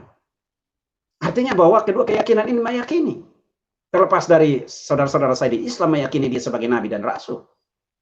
Bagi saya tidak mempermasalahkan itu. Tapi kembali lagi, mari kita biarkan Alkitab dan Al-Quran berbicara bagi kita. Kita membuka diri kita terhadap kebenaran yang luar biasa yang hari ini dipaparkan kepada kita semua. Bahwa dia satu-satunya Allah. Karena dia tidak berdosa. Dia satu-satunya penguasa dunia. Baik di dunia ini. Dia yang terkemuka di dunia ini maupun yang di akhirat. Dia manusia yang tak berdosa. Dia manusia yang tak bercelah. Kenapa hari ini saya mempercayai dia? Terlepas dari Al-Quran historisnya berbeda dengan apa yang hari ini saya yakini. Tapi Al-Quran juga memberi legitimasi bahwa dia adalah satu-satunya pribadi yang tak berdosa. Dia adalah satu-satunya pribadi yang tidak dapat dijamah, disentuh oleh setan. Kalau kita baca di dalam berbagai macam hadis. Baik hadis Sahih Muslim. Ini semua ada di sana. Kita baca di sana, semua ada. Satu-satunya pribadi yang tak berdosa, kita tahu hanya Allah. Pertanyaannya, kalau dia bukan Allah, dengan siapa dia dapat disamakan? Jadi kalau berbicara masalah tempat, masalah ini di mana, saya tidak terlalu ini. Karena kembali lagi, esensinya itu apa yang kita mau. Endingnya itu apa. Gitu. Jadi ini sangat amat penting bagi kita semua, sehingga kita betul-betul mengerti, memahami, bahwa tujuan dari kita membahas tentang siapa Isa Al-Masih, ending dari kehadiran Isa Al-Masih untuk siapa? Endingnya ya bagi saya, bagi semua umat manusia. Dia datang, dia mengorbankan dirinya. Dia tidak mengorbankan orang lain. Dia tidak mengorbankan siapa-siapa. Supaya dia menjadi Allah. Itu. Tapi dia memang adalah Allah. Isa Al-Masih adalah Allah. Isa Al-Masih adalah Allah. Tidak ditentukan oleh jumlah voting. Harus kita duduk kumpul dulu voting berapa banyak orang. Kita voting lantas kita mengangkat dia menjadi Allah. Tidak. Dia adalah Allah. Dari sana dia memang Allah. Itu kira-kira seperti itu. Jadi dari sisi historis memang berbeda. Tetapi inilah tugas saya, tugas kita sebagai hamba Tuhan untuk sama-sama duduk, berdiskusi, berdialog dengan teman-teman cendekiawan baik di Islam maupun di Kristen. Kita duduk sama-sama. Karena ada benang merahnya. Pasti ada benang merahnya. Benang merahnya yaitu dia akan datang menjadi hakim yang adil bagi kita semua. Siapa yang percaya? Ya. Kayak Al-Jannah. Siapa yang tidak percaya? Kenal. Ke api neraka yang menyala-nyala. Itu Pak. Ya, oke. Luar biasa ya untuk penjelasan. Memang kalau saya sih Pak boleh terima ya, karena memang yang beda ini kan bahasa gitu loh. Nah, kalau soal sejarah dan mungkin perbedaan yang terdapat di dalam Al-Quran dan Alkitab itu memang kita jelas lihat bahwa memang ada perbedaan. Tapi ini justru yang disampaikan oleh Pak Pendeta yang menjadi tugas kita sebagai anak Tuhan untuk boleh mengerahkan mana kebenaran yang sebenarnya, mana sebenarnya yang memang benar-benar dasar daripada kebenaran itu. Ya, karena kita tahu bahwa kalau misalnya ada kebenaran, maka pasti ada yang namanya kepalsuan. Kalau ada yang benar, berarti ada yang palsu begitu loh.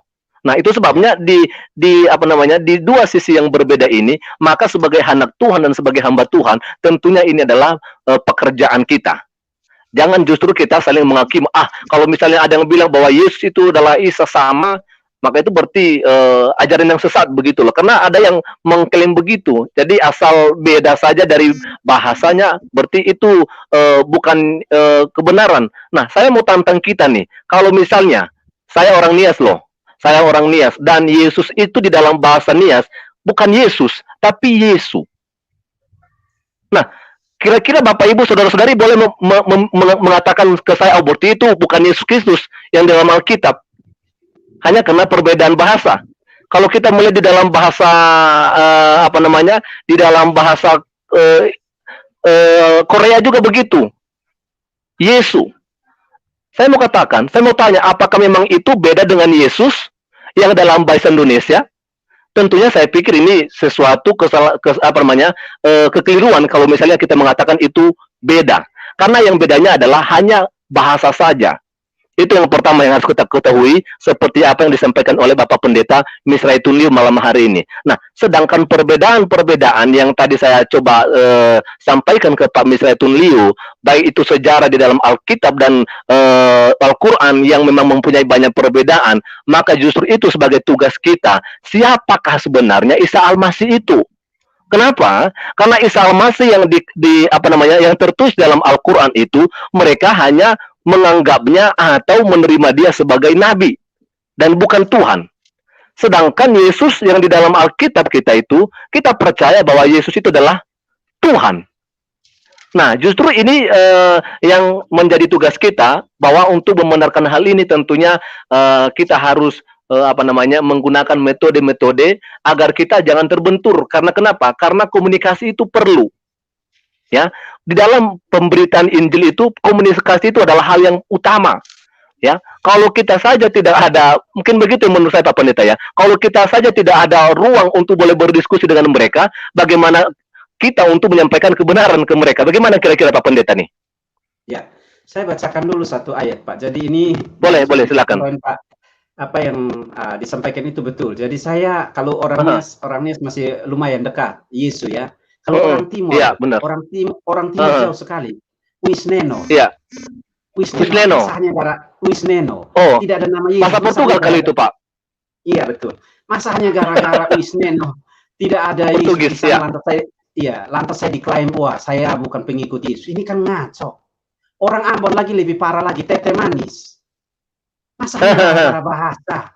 Lantas kita berkata bahwa orang Ambon sudah tidak percaya Yesus. Ini kan ngaco, makanya seringkali saya bilang begini, ngaco kita sedang ngaco, karena apa? Masa hanya gara-gara, belum lagi bahasa Sangir Talau, jauh lagi, belum lagi ada 117 ini suku di Indonesia dengan bahasa, bagaimana cara dia bahasa mengungkapkan Yesus yang dia percayai. Ini kalau kita akhirnya mengklaim bahwa kita yang paling benar, repot.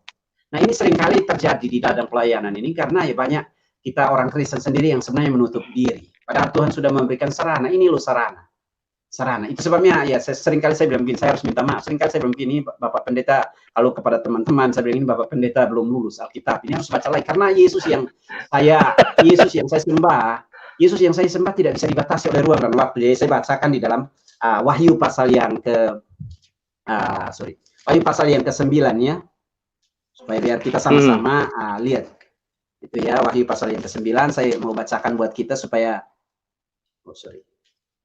tadi sudah di ini ya, jadi ini memang supaya kita sama-sama lihat di sana.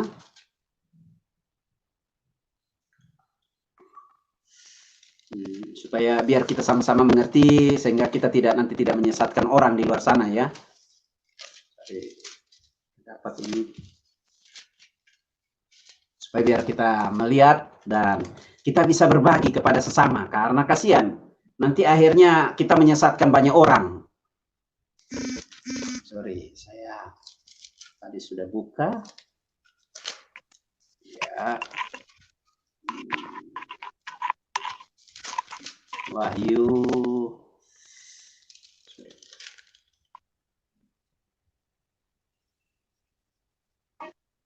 Wah, Bapak Pendeta minta tolong bantu saya ya, Wahyu. Ya, itu semua orang akan datang dari segala suku, kaum, bangsa dan bahasa. Itu akan memberikan pujian, pengagungan kepada Tuhan. Itu. Dalam Wahyu berapa itu ya Pak Pendeta ya? Saya tadi sudah buka kok saya tidak baca. Tentang apa, Pak? Ya, semua suku, kaum, bangsa dan bahasa itu akan datang. Itu Pak. Jadi dengan segala macam bahasa. Ya, dalam Wahyu. Saya sedang di luar ini. Oh iya, oke. Saya nanti ini Pak. Saya lagi cari supaya biar sama-sama Pak. Tadi sudah saya dapat. Oke, saya bacakan di dalam Wahyu. Ya, ini saya bacakan buat kita semua. Jadi demikian ya firman Tuhan di dalam Wahyu pasal yang ke-8, ayat yang ke-9 dan seterusnya. Ya, saya bacakan. Lalu malaikat yang kedua meniup sangkakalanya dan ada sesuatu seperti gunung besar yang menyala-nyala oleh api dilemparkan ke dalam laut. Dan sepertiga dari laut itu menjadi darah. Dan matilah sepertiga dari segala makhluk yang bernyawa di dalam laut. Dan binasalah sepertiga dari semua kapal. Banyak yang tidak dapat terhitung, banyaknya dari segala bangsa dan suku dan kaum dan bahasa berdiri di hadapan tahta dan di hadapan anak domba, memakai jubah putih dan memegang daun palem di tangannya, dan dengan suara nyaring mereka berseru, keselamatan bagi Allah kami yang duduk di atas tahta dan bagi anak domba. Jadi kalau kita lihat di dalam ayat firman Tuhan ini dengan jelas di sana firman Tuhan, Wahyu 7 ya Bapak Ibu, karena ini bahasa Arab. Jadi Wahyu 7 ayat yang ke-9, 10, Bapak Ibu boleh baca. Di sana jadi dari setiap suku, kaum, bangsa dan bahasa. Di akhir pemerintahan Isa Al-Masih menyudahi segala sesuatu yang ada di dalam alam semesta ini. Semua dari setiap suku, kaum, bangsa dan bahasa akan datang menaikkan, pekikan, sorak, haleluya, hosana bagi dia. Jadi bukan hanya bahasa Yunani aja, bukan hanya bahasa Arab aja, semua bahasa di seluruh dunia. Itu kira-kira. Jadi jangan sampai kita membatasi kuasa Tuhan, karena kuasa Tuhan yang kita sembah di dalam Isa Al-Masih Tuhan Yesus Kristus itu tidak dapat dibatasi oleh ruang dan waktu. Jangan karena bahasa lantas kita menghambat pekerjaan Tuhan. Itu kira-kira Pak Pendeta. Oke. Mungkin kalau misalnya, kalau saya sih sebenarnya kalau soal bahasa Pak mungkin boleh. Saya pikir saya sangat terima sekali. Nah, jadi sebenarnya yang saya lihat di sana, di luar sana itu bahwasanya memang mereka tidak menerima itu karena memang benar-benar seperti yang saya sampaikan tadi Pak Pendeta. Ya, bahwa banyak perbedaan di dalam Alkitab ya, tentang kelahiran Yesus Kristus sampai pada kematiannya, tentang Isa Al-Masih yang diceritakan di dalam Alkitab. Karena saya lihat bahwa memang ini mereka sudah menuju ke sana, artinya bahwasanya memang menuju ke Al-Qur'an begitu. Nah, kira-kira ini bagaimana? Karena kalau misalnya di Al-Qur'an itu mereka banyak perbedaan dengan di kita di Alkitab, seperti kelahiran Yesus. Yesus di Alkitab ditulis di sana bahwa Yesus lahir di kandang domba di Bethlehem. Sedangkan di Al-Qur'an itu Isa Al-Masih itu lahir di bawah pohon kurma, begitu. Nah, sedangkan orang tua daripada ibu Yesus di Alkitab itu suaminya adalah Yusuf, sedangkan di Al-Qur'an itu Maryam itu adalah saudaranya Musa dan Harun, dan dia di sana juga tidak dituliskan apakah dia punya suami apa tidak, begitu loh. Nah, itu sebabnya untuk melihat hal yang seperti ini, makanya memang banyak para hamba Tuhan, anak-anak Tuhan mengatakan dengan tegas bahwa Yesus dalam Alkitab itu bukan Isa Al-Masih di dalam Al-Qur'an. Ini yang saya mau tanya kira-kira Pak. Kira-kira bagaimana untuk mendekatkan hal ini kepada para anak-anak Tuhan ini, ya, agar kita boleh sejalan begitu loh. Nah, artinya begini loh. Mungkin menjadi tugas Bapak ya, maaf ya Pak ya, mungkin menjadi satu hal yang mungkin Bapak boleh sampaikan kepada kita malam hari ini. Apakah kita boleh katakan memang Yesus yang di dalam Alkitab itu sama dengan Isa Al-Masih atau justru beda? Nah itu loh Pak, mungkin dengan tegas saja bagaimana kira-kira, dan tentunya penjelasannya juga bagaimana. Iya, jadi secara tegas saya mau katakan bahwa kita tidak perlu harus mengurus kitab orang, tapi kita mengurus kitab kita. Itu yang pertama yang harus kita pegang bersama-sama. Itu yang pertama. Yang kedua, kebenaran ini tidak perlu harus dibela, karena kebenaran itu akan sendiri membela dirinya sendiri. Yang ketiga, bagi rekan-rekan, teman, pendeta, hamba Tuhan yang tidak sependapat dengan saya tidak bisa menyalahkan, karena konsep dia baru belajar sampai di situ. Itu kira-kira seperti itu. Jadi ini buku-buku referensi yang saya punya dalam bahasa Arab semua. Jadi kalau saya jadi sekali lagi ini buku-buku ada di sini. Ya, ini supaya biar nanti jelas. Jadi Karena belum sampai di sana, Pak. Jadi saya juga tidak bisa memaksakan teman-teman hamba Tuhan, bahkan anak-anak Tuhan, orang-orang percaya di luar sana untuk sependapat dengan saya, tidak sejalan dengan saya dan lain sebagainya. Tapi karena saya sudah belajar, ini dia, dari buku-buku ini, karena saya sudah belajar, jadi itu sebabnya hari ini tugas saya adalah mau memberitahukan bahwa Isa Al-Masih dan Yesus Kristus itu sama. Itu sama secara linguistik, tetapi secara historis itu berbeda. Nah, masalah rekan-rekan saya di Islam, mereka mempercayai bahwa dia lahir di sini. Itu tugas saya dan tugas semua pendeta, tugas semua hamba Tuhan untuk membawa bersama-sama, membuka dialog untuk mencari benang merahnya. Oke. Benang merahnya di mana? Artinya, jadi kita tidak harus masuk untuk menginterpretasi apa yang hari ini orang lain yakini. Tugas kita adalah sebagai pegiat dan pembawa kebenaran, menyampaikan kebenaran itu apa adanya. Jadi bukan hanya supaya mencari kesamaan dan lain sebagainya, lantas kita ikut mengkompromikan. Oh no, saudara-saudara saya di Islam, mereka mempercayai seperti itu hak mereka. Tetapi tugas saya adalah bagaimana meyakinkan mereka bahwa yang saya yakini ini adalah seperti ini. Itu kira-kira seperti itu. Nah, mereka mau percaya, teman-teman saya, saudara-saudara di Islam mau percaya, alhamdulillah. Nggak percaya pun alhamdulillah. Itu kira-kira seperti itu. Karena ya ini pilihan. Hidup ini pilihan, Pak. Jadi orang mau percaya, puji Tuhan. Orang nggak percaya pun itu puji Tuhan. Kita bukan Tuhan. Tuhan saja memberikan kebebasan kepada Adam. Dia tahu bahwa Adam nanti akan mengambil buah pohon pengetahuan baik dan jahat yang dilarang. Tapi ketika diambil, Tuhan sendiri tidak melarang. Apalagi hanya seorang Misrai yang baru belajar. Itu tidak akan pernah memaksakan. Tetapi tugas saya, apa yang saya pelajari, apa yang saya tahu, itu yang harus saya sampaikan. Gitu. Jadi apa yang hari ini saya yakini di dalam Alkitab itu adalah bahwa Yesus Kristus atau Isa Al-Masih itu sama. Itu hanya bahasa, fonetik, korespondensi bahasa yang hari ini dipakai oleh semua orang di seluruh dunia. Nah, kalau masuk ke dalam kitab suci, maka sudah jelas secara historis otomatis jelas berbeda. Nah, perbedaan ini bukan lantas akhirnya membuat kita saling menghakimi. Wah, Islam begini dan Kristen begini. Tidak. Perbedaan ini justru kita sebagai ahli kitab, tugas kita adalah mari kita membawa saudara-saudara kita yang ada di Islam untuk bersama-sama berdialog. Dengan apa? Dengan kasih, dengan cinta, dengan senyum, dengan smile. Nah, paparkan kebenaran itu. Kenapa saya mempercayai Isa Al-Masih? Ya kita jelasin, karena pertama, ya dia berkata, akulah jalan. Kalau ada satu nabi yang berkata, kenapa kami tidak mempercayai dia hanya sebatas nabi? Kami percaya dia bukan hanya sebatas nabi, tidak hanya sebatas rasul. Kami percaya dia adalah Allah, dia adalah Tuhan. Kan dia berkata, akulah.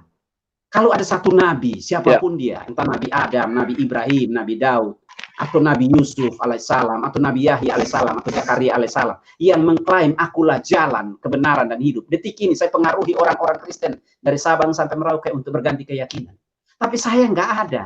Saya sudah baca baik di dalam Alkitab, baik di dalam Al-Quran, dalam buku-buku referensi yang begitu banyak. Saya tidak pernah menemukan satu tokoh sejarah yang sama seperti Isa Al-Masih. Isa Al-Masih berkata, akulah jalan, akulah kebenaran. Inilah yang harus kita bagikan, tularkan.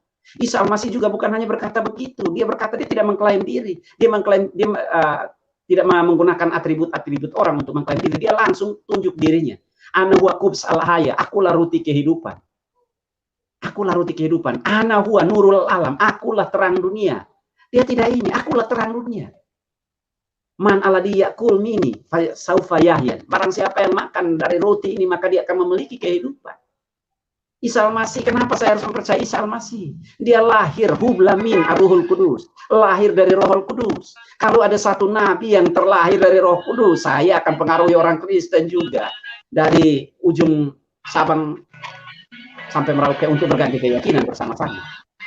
Tapi sampai detik ini, sejauh ini kita lihat sudah begitu banyak buku referensi yang saya baca, hanya satu-satunya pribadi yang lahir dari Roh Kudus. Nah, ini tercatat baik di dalam Al-Quran maupun di dalam Alkitab.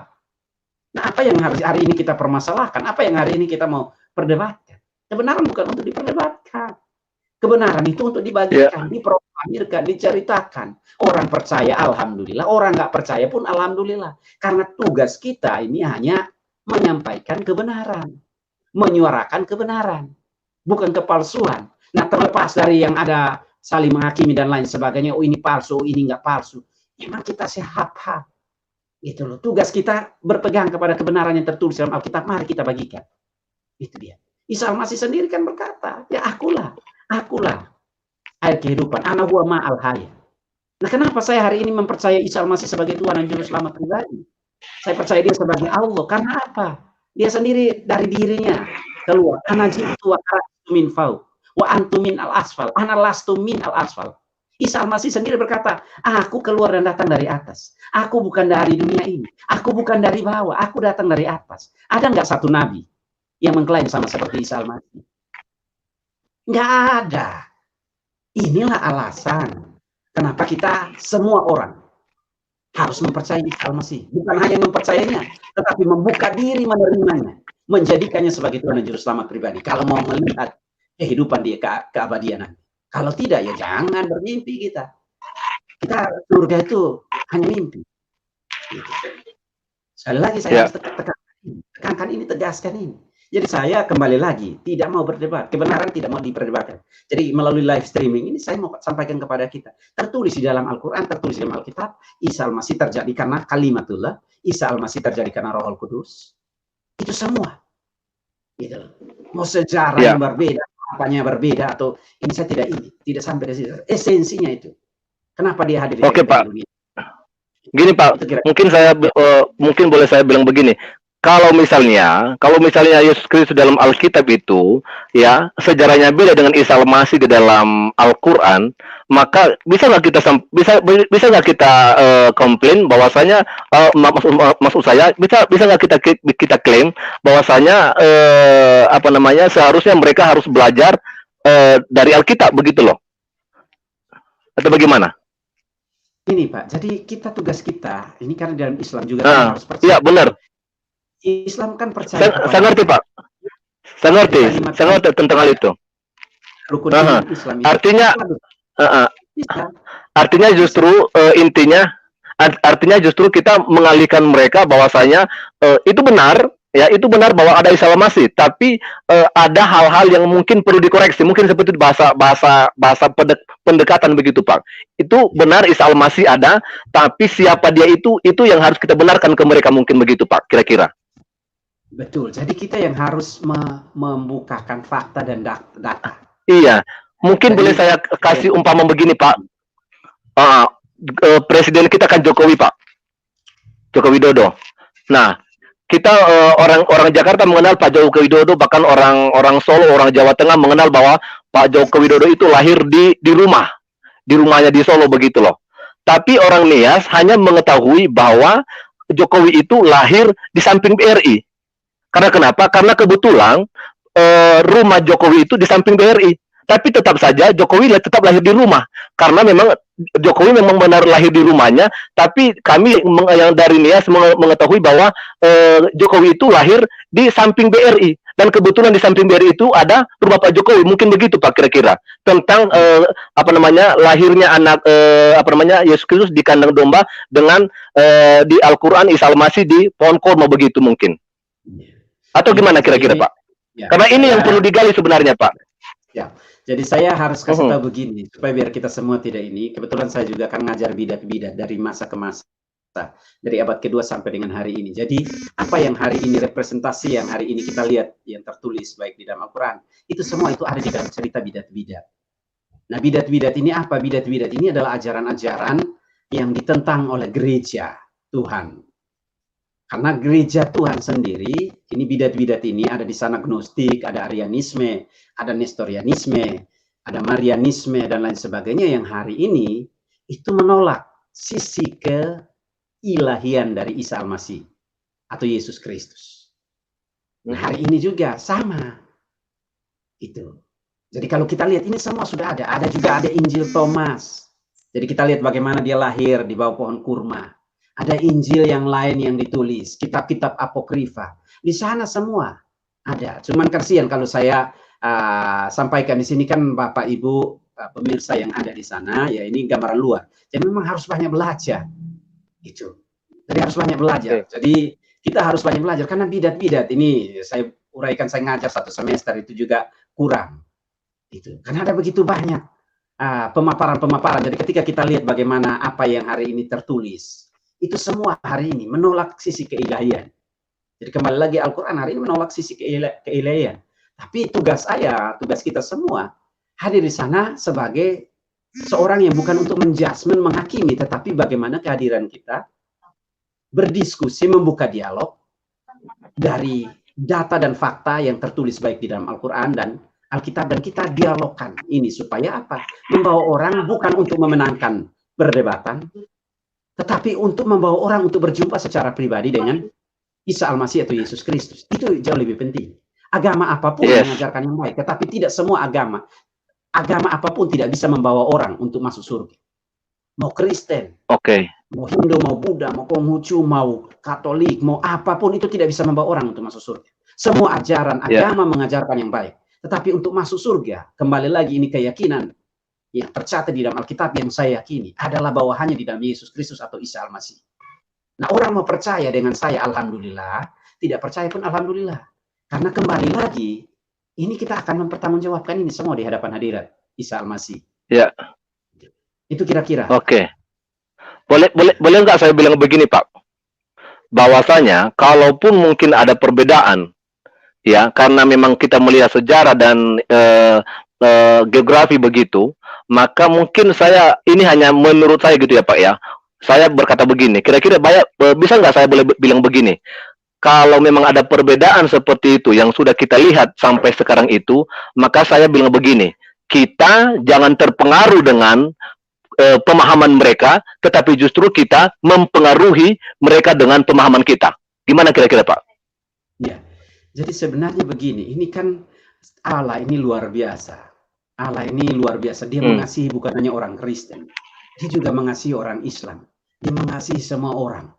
Itu sebabnya hari ini secara khusus kita bahas tentang Isa Al-Masih, karena ya Isa Al-Masih tertulis dalam Alkitab dan di dalam Al-Quran. Maka Allah mengasihi kita semua.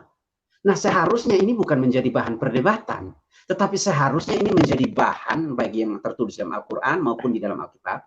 Semua orang yang mengaku diri sebagai pencari dan penemu kebenaran, membuka diri, bukan saling menjudgment satu dengan yang lain, membuka diri untuk mendiskusikan siapakah Isa Al-Masih ini, tapi juga tidak terjebak dengan polesan-polesan historis dan lain sebagainya, tetapi esensinya. Karena perdebatan kita sekali lagi bukan untuk ini. Kebenaran ada bukan untuk diperdebatkan, tetapi bagaimana orang berjumpa dengan kebenaran. Kita mau tahu Isa Al-Masih secara linguistik, secara historis, secara teologis, tetapi pada akhirnya kita tidak membuka diri menerima dia, menjadikan dia sebagai Tuhan dan Juru Selamat pribadi, maka semua yang kita dialogkan, semua yang kita perdebatkan itu menjadi sia-sia. Dan pada akhirnya justru kita dihakimi di kemudian hari. Siapa? Oleh Isa Al-Masih sendiri. Karena baik di dalam Al-Quran, di dalam Alkitab, Isa Al-Masih akan datang menjadi hakim yang adil. Gitu. Yes, ada ayatnya itu, Pak. Ya, ada semua. Ada ayatnya. Jadi saya lihat begitu, memang justru saya kurang tahu, tapi kalau saya sih sebenarnya agak mungkin boleh saya bilang sepaham dengan Bapak ya, karena saya juga sudah belajar seperti begitu yang namanya Islamologi ini ya, karena kalau kita melihat memang justru di dalam Al-Quran itu memang Isa Al-Masih itu ada banyak persamaan dengan Yesus Kristus yang ada dalam Alkitab, seperti kalau kita melihat bahwa Yesus itu adalah sebagai hakim begitu ya. Bahkan juga dikatakan di dalam Al-Quran bahwa Isa Al-Masih itu bukan hanya diangkat, ya memang di satu sisi ada ayat yang mengatakan bahwa Isa Al-Masih diangkat Allah, begitu. Tapi di ayat yang lain juga ada, saya kurang tahu di mana suratnya begitu ya Pak ya, karena saya memang nggak fasih di Al-Quran, tapi saya melihat bahwa ada juga ayat yang mengatakan bahwa Isa Al-Masih itu dibicarakan tentang hari meninggalnya, hari kebangkitannya, dan hari dia diangkat ke sorga. Nah, kalau kita melihat dalam Alkitab, Yesus juga mengalami yang namanya kematian, mengalami yang namanya kebangkitan, dan dia naik ke sorga. Jadi kalau kita melihat di dalam Al-Quran, ya persamaan-persamaan yang seperti begini, justru kita mengarahkan mereka mana yang tidak sesuai dengan Alkitab kita, dengan pemahaman kita. Ya, jadi artinya bahwasanya kita jangan terpengaruh dengan pemahaman mereka, tetapi justru kita mempengaruhi mereka dengan pemahaman kita. Begitu tadi maksud saya, Pak Pendeta. Ya, jadi begini, jadi kembali lagi kita dipanggil. Tadi siang saya ngajar, kita dipanggil ini untuk menjadi garam dan terang. Nah, di dalam bahasa Arab itu saya senang, antum mil al-ard. kalian adalah garam dunia. Garam ini memberi rasa.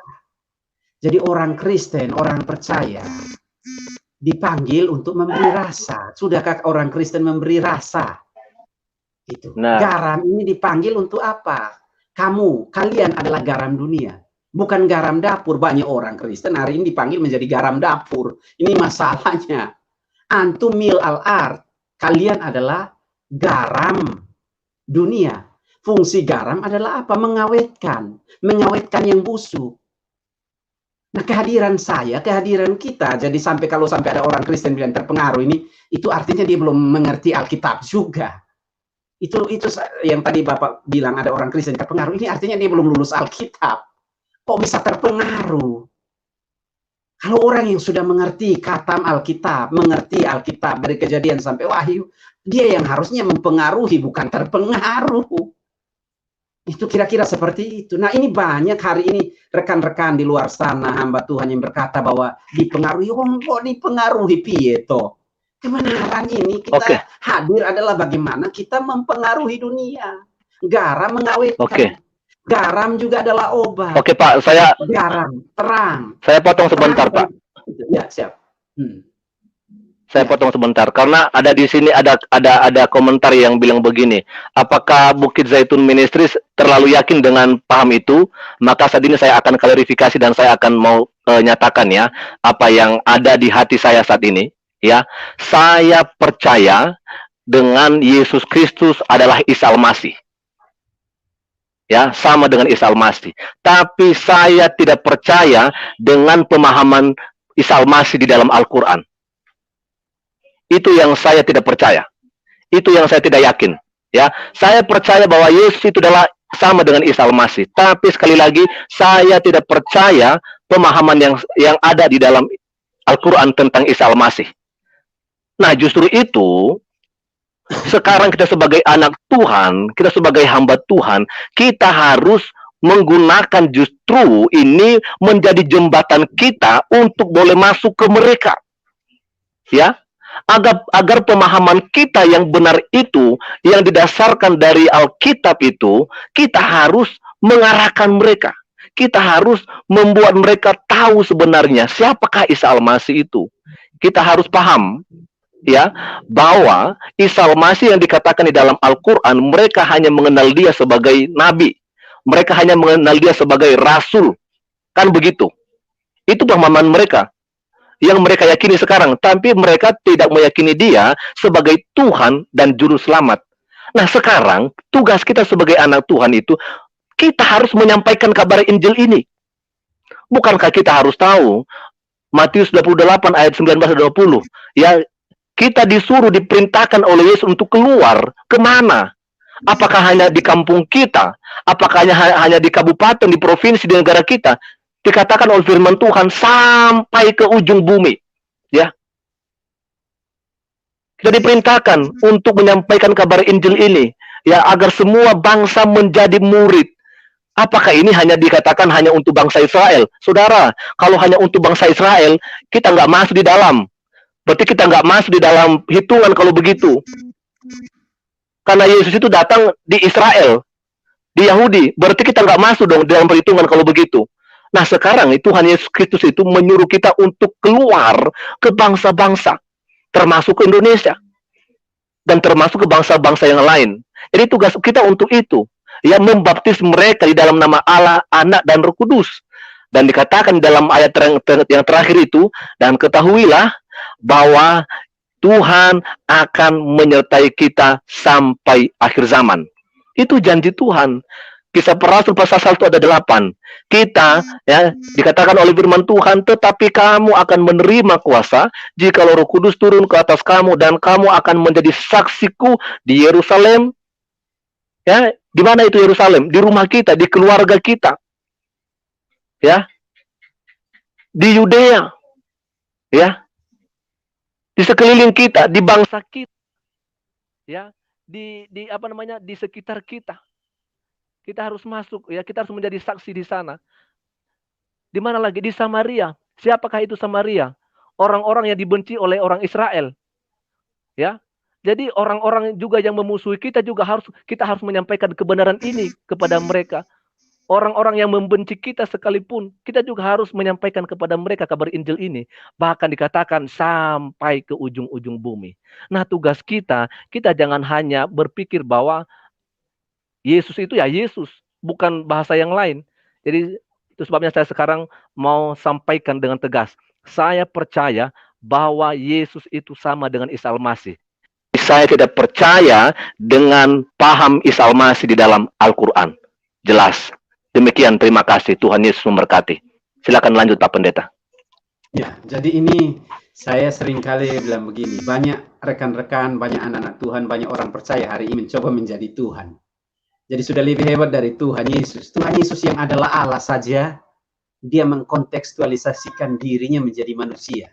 Karena kasihnya kepada manusia, mengambil rupa manusia, menggunakan bahasa manusia. Tapi banyak orang percaya, anak Tuhan hari ini justru lebih dari Tuhan. Ini sedih sekali saya. Jadi saya sering kali saya bilang begitu. Ini Tuhan saja ini, maaf. Di dalam 1 Korintus, kita lihat di dalam Filipi, pasal yang kedua, ayat 1 sampai dengan ayat yang ke-11. Di sana jelas bagaimana dia yang adalah Allah. Rela, merelakan dirinya menjadi manusia. Demi kasih dan cintanya kepada saya dan kepada semua umat manusia. Kok kita hari ini berkutat-kutat dengan bahasa, berkutat-kutat dengan ini? Ya sarana yang ada hari ini Tuhan kasih, itu Alkitab, bahasa Arab, Al-Quran. Ini kedua kitab ini supaya apa? Supaya kita saling memberi informasi, mengedukasi satu dengan yang lain. Kalau kita sendiri menutup diri, kalau Yesus sendiri menutup diri adalah Allah, hari ini dia tidak mau datang mengambil rupa menjadi manusia, hari ini kita semua belum tentu diselamatkan. Gitu. Rasul Paulus sendiri di dalam 1 Korintus pasal yang ke-9. Saya mau bacakan buat kita supaya kita semua mengerti Rasul Paulus, supaya biar sama-sama. Jadi jangan sampai kita terlalu fanatik juga akhirnya ya. Sudah, kebenaran itu hanya buat diri kita sendiri. Kebenaran bukan untuk diri kita sendiri. Mari kita membuka diri. Orang bukan tidak mau percaya kepada Isa Al-Masih sebagai Tuhan dan Juru Selamat pribadi. Tetapi orang Kristen sendiri juga menutup diri. Bahkan maaf hari ini banyak orang Kristen juga akhirnya ya tidak mau menyampaikan kebenaran itu secara terus terang, nyata dengan data-data yang ada. Jadi akhirnya terkesan kita berbohong. Kita nggak usah berbohong. Kebenaran mari kita bukakan dengan jelas, baik di Alkitab, baik di Al-Quran. Jadi yang tadi ada Pak Pendeta ngomong, itu dalam surat 19 ayat 33 di dalam Al-Quran. Wassalam alaya ila yaumulitu wa yaum amautu wa yaum ab'atu hayat. Itu jadi dan kesejahteraan dilimpahkan kepadanya pada waktu ia dilahirkan, pada waktu ia dimatikan, pada waktu ia dihidupkan, bangkit kembali. Jadi Al-Quran sendiri kan ngomong. Jadi kesejahteraan dilimpahkan kepada siapa? Jadi boleh nggak kita rayakan Natal? Boleh. Hanya ya maaf teman-teman juga, rekan-rekan saya di Islam juga mungkin belum sampai ke sana. Jadi saya tidak bisa menyalahkan teman-teman saya di Islam. Kalau mereka sampai hari ini menolak apa yang hari ini saya yakini, karena memang ini mereka belum sampai ke sana. Tugas saya hadir di sana, ya mari baca Al-Quran. Itu baca Al-Quran tentang yang berkaitan dengan Isa Al-Masih. Itu loh. Saya tidak akan memaksakan, tapi baca dan ini di sana dia mati. Gitu. Wassalam alaya ila yaum amautu. Tadi yang Pak Pendeta sebutkan lagi. Ikalat alaya Isa inna mutawafika warafiuka ilaya. Wajailu aladina kafiruna fauk aladina. Ini jadi kita melihat Allah sendiri bilang, aku akan mematikan engkau, aku akan mewafatkan engkau, tetapi aku juga akan mengangkat engkau. Al-Quran bilang begitu. Cuman ya maaf, kalau kita sendiri sudah menutup diri, repot. Itu bagaimana orang bisa melihat kebenaran itu sendiri. Nah, saya mau bacakan buat kita di ayat yang ini 19. Demikian firman Tuhan. Sungguh pun aku bebas terhadap semua orang, aku menjadikan diriku hamba dari semua orang, supaya aku boleh memenangkan sebanyak mungkin orang. Demikian bagi orang Yahudi, aku menjadi seorang Yahudi, supaya aku memenangkan orang-orang Yahudi. Bagi orang-orang hidup di bawah hukum Taurat, aku menjadi seperti orang-orang yang hidup di bawah hukum Taurat. Sekalipun aku sendiri tidak hidup di bawah hukum Taurat, supaya aku dapat memenangkan mereka yang hidup di bawah hukum Taurat. Bagi orang-orang yang tidak hidup di bawah hukum Taurat, aku menjadi seperti orang yang tidak hidup di bawah hukum Taurat. Sekalipun aku tidak hidup di luar hukum Allah, karena aku hidup di bawah hukum Kristus, supaya aku dapat memenangkan mereka yang tidak hidup di bawah hukum Taurat. Bagi orang-orang yang lemah, aku menjadi seperti orang-orang yang lemah, supaya aku dapat memenangkan mereka yang lemah. Bagi semua orang aku telah menjadi segala-galanya, supaya aku sedapat mungkin menyelamatkan beberapa orang dari antara mereka. Semuanya ini aku lakukan karena Injil supaya aku mendapat bagian di dalamnya. Jadi kita lihat tokoh besar yang luar biasa, ada Tuhan Yesus yang adalah Allah saja mengambil rupa hadir di tengah-tengah dunia. Ada Rasul Paulus yang begitu luar biasa. Dia mau menjadikan dirinya segala-galanya. Tujuannya supaya apa? Injil Yesus Kristus, Isa Al-Masih dapat diterima oleh semua orang. Oh, kita, Tuhan sudah kasih, Allah sudah memberikan, ada Al-Quran, ada Alkitab. Tugas saya, tugas kita untuk menolong saudara-saudara kita, gitu. Terlepas dari mereka mau percaya, itu bukan urusan saya dan Bapak Ibu Saudara sekalian. Saya juga hari ini bisa seperti ini karena Roh Kudus. Ada orang-orang tertentu, saya Kristen dari sononya, tapi nggak ngerti siapa itu Yesus Kristus, nggak ngerti siapa itu Isa Al-Masih. Hari ini saya bisa seperti ini karena ada kontribusi orang-orang. Itu sebabnya hari ini kita live di tempat ini. Ini ya saya tidak mampu membalas. Ada begitu banyak orang yang memberikan informasi begitu luar biasa kepada saya sehingga saya akhirnya membuka diri menerima dia, menjadikan dia sebagai Tuhan dan Juru Selamat pribadi. Dulu saya tidak mengenal dia, Kristen saya dari Timor Kristen. Saya nggak mengenal siapa Yesus, hanya ikut gereja Kristen Napas. Natal Paskah baru kenal gereja. Tetapi ada banyak orang yang begitu luar biasa kontribusi kepada saya dan akhirnya hari ini saya bisa tahu. Masa saya pelit sih? Dengan ilmu, masa saya nggak boleh berbagi? Kasihan ada begitu banyak orang. Itu sebabnya sekali lagi, agama tidak menjadi jaminan bagi saya dan Bapak Ibu Saudara sekalian. Agama adalah sarana bagi saya dan Bapak Ibu Saudara sekalian untuk berjumpa dengan sang kebenaran itu. Nah, kalau kita sendiri orang beragama sudah menutup diri, bagaimana kebenaran itu sampai kepada semua orang? Baik itu kepada yang Islam, Hindu, Buddha, Konghucu, dan lain sebagainya. Ada begitu banyak orang yang hari ini jeritan mereka butuh untuk ditolong. Ada orang yang hari ini berdoa, tunjukkanlah kami jalan yang lurus. Beritakan kami jalan yang lurus. Oh, kita punya jalan yang lurus. Oh, kita menutup diri. Kan sedih sekali. Jadi itu kira-kira. Jadi mari. Oke. Luar biasa Pak Pendeta. Saya sungguh diberkati lewat pemaparan malam hari ini.